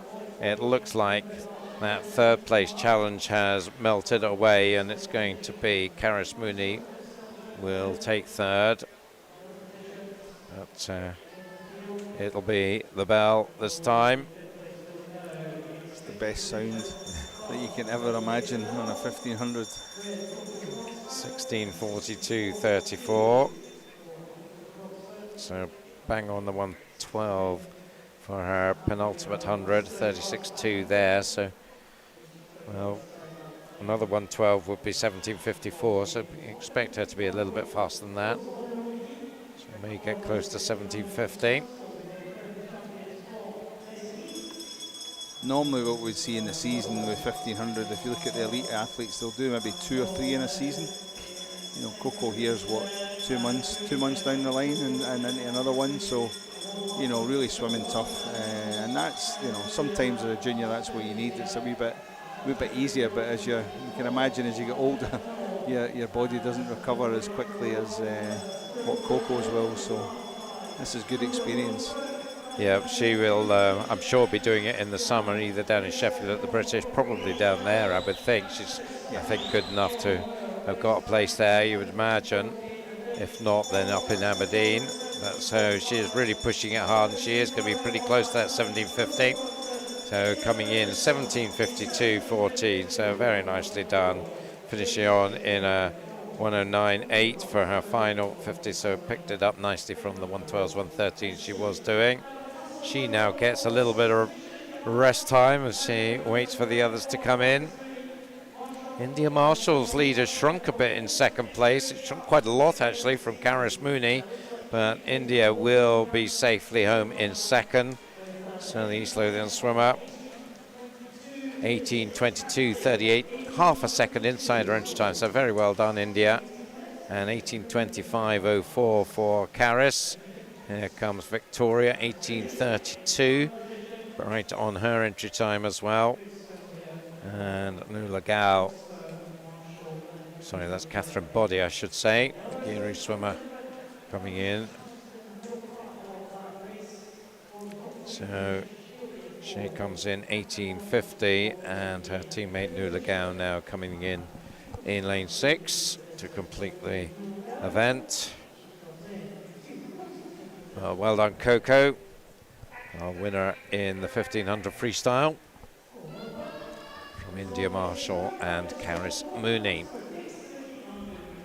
So we've got one more event to go, and it's a single heat, the 800 freestyle. As you line up, the winner of the 1500 on Friday, Jack Munsey, and the silver medalist in the 1500, Luke Hornsey, go side by side in lanes 4 and 5. Although at the moment, Luke is not looking at Jack, he's looking the other way around, giving the stares to Aaron Dunn. He walks away from that. Yeah, Michael Phelps and Lochte were always the best at that, weren't they?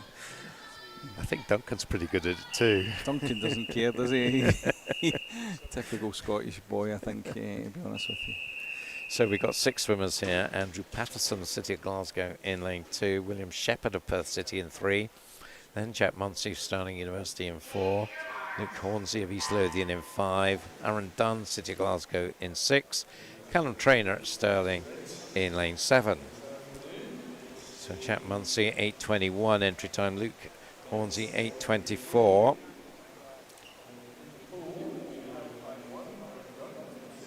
Luke did his time at the British Championships, 8:24. He was national age group champion in this one. Jack Munsey Also swam this in the British Championships, was 15th overall, 5th in British Universities. But early leader, Luke Hornsey. I think it could be a good contest between these two. William Shepherd is on paper quite a bit slower than them, so he's around 3-4 metres behind them at the moment. He'll probably have to let them slip away and just really focus on his own race. I guess if you are behind a couple of swimmers who are quite a bit faster, you've really just got to ignore them, haven't you, and swim your own thing. That's what we train for. We try and get that pace knocked into every athlete's head, and then, you know, there is occasions I think you've got to go, but it just looked like the boys here in 4 and 5 have just got too much. And you're right, Duncan, you just need to, you know, stick on your pace, stick on your stroke counts, make sure that you're racing your own race.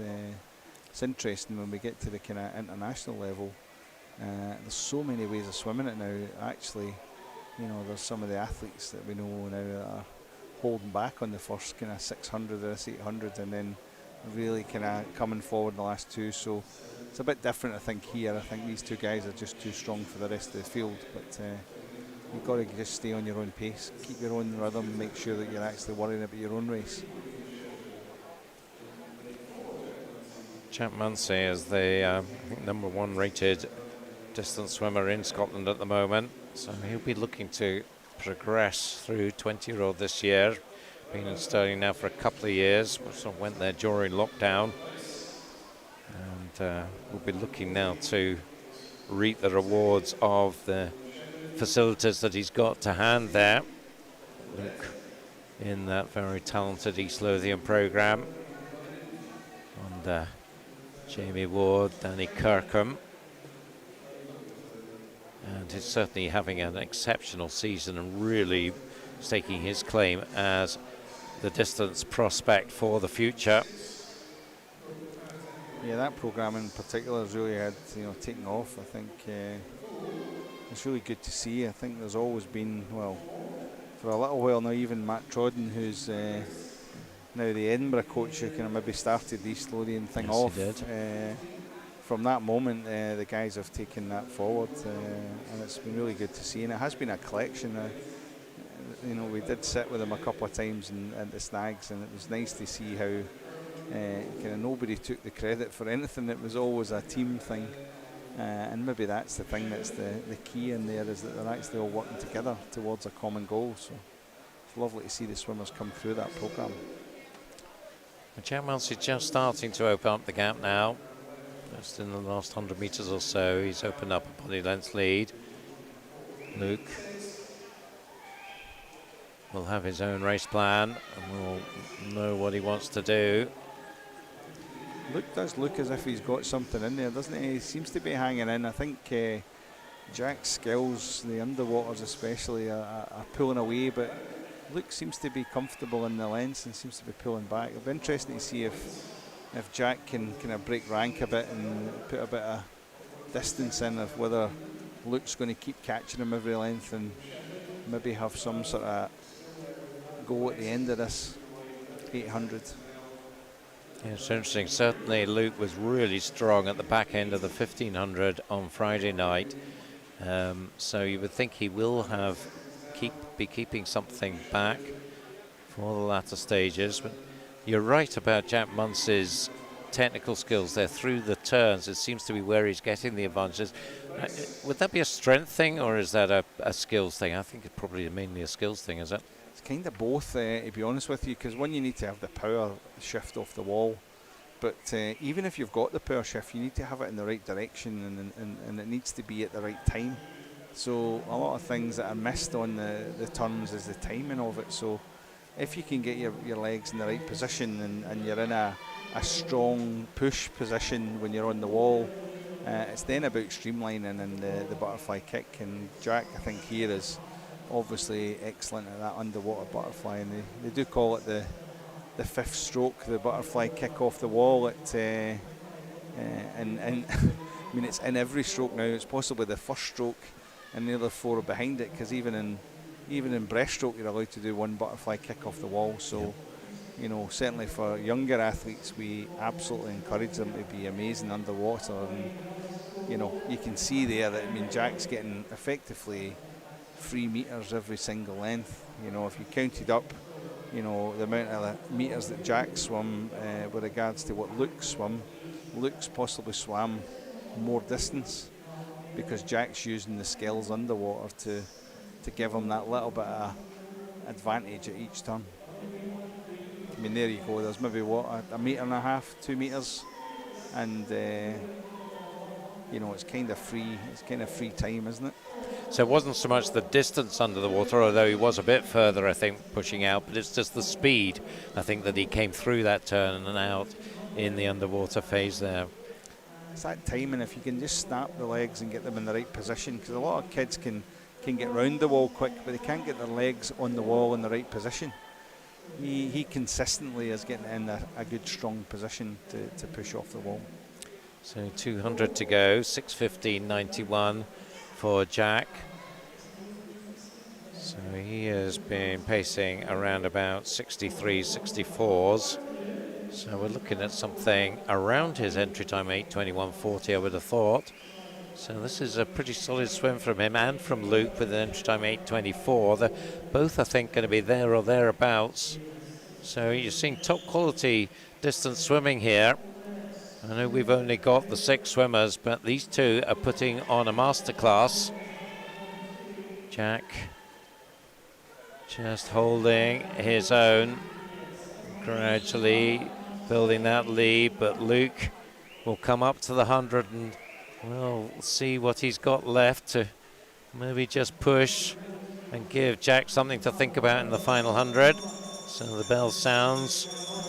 Jack goes through 7:19.56. That was about a 63 and a half. 7:21.60. So still just 2 seconds in it. Now are we going to see this strong finish from Luke that we saw in the 1500? He's certainly looking good, isn't he? A lovely stroke.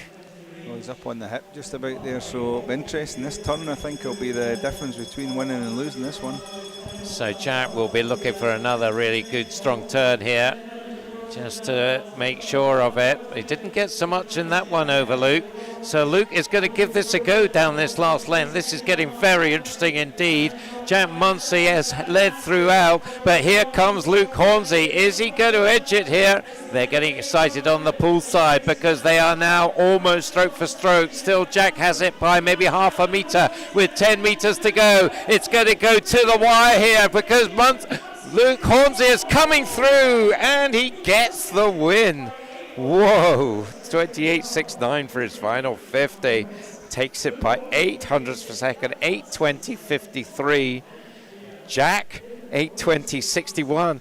Jack was inside his entry time. He must have thought if it's inside his entry time, he's got this taped. But Luke, wow, 8:20.53, 4 seconds improvement on his entry time. Absolutely brilliant. Great way to finish the session. Here come the other guys. So coming in for third is William Shepherd, 8:53.45 for him, pretty close to his entry time. The others taking the bell there, so they've got 100 to go. So we needed that bit of excitement, didn't we, to finish this session off. Look really, really good on that second 100, and just need to look back on this tape and see where the improvements could come from. If we can do an 8:20 on that, then just think what can happen when they get the technical elements right, when he's just a little bit older and maybe he moves, I guess. I don't know what's happening, maybe moves to one of these performance things. I'm sure they'll be delighted with that swim. Yeah, I think he has another year probably at school before he'll be doing that, but I know that I was talking about Trodden, who quite fancies getting him in Edinburgh. A bidding war. Many Mars bars will it take? So here come the 4th and 5th place swimmers. Aaron Dunn and City of Glasgow in lane 6, and lane 2 is teammate Andrew Patterson, the 13-year-old. It'll be a great experience for Andrew in this context, swimming in the same pool as Jack and Luke. But it's going to be Aaron, the 17-year-old, just getting 4th place there, 10:09s for both of them. So Andrew inside his entry time by 4.5 seconds, so well done to Andrew. Again, it's very much as you said earlier about swimming your own race. Yeah, and he's a great kid, a big future ahead of him. He's really bubbly and nice to coach, and lovely to see that big smile at the end. And Callum Trainer will come in 10:38, a little bit off his time, but all good experience, all adds to the learning. But there's your summary. Luke Hornsey by 800 after 8 minutes and 20 seconds of swimming, just touching out Jack Munsey second, with William Shepherd in third place. So great way to finish the session. A reminder that we'll be early tonight, half an hour earlier than we've normally been. We'll be starting swimming at 4:30, so we'll open up coverage at 4:25, so don't miss that. You do not want to miss the final day's finals, because it's going to be another cracking session. Once again, Scott, many thanks for your company in the commentary box this afternoon. As always, it's been very enjoyable. Learned lots from your expertise and skills. And for now, until our final session from Tollcross, we'll wish you a very good afternoon.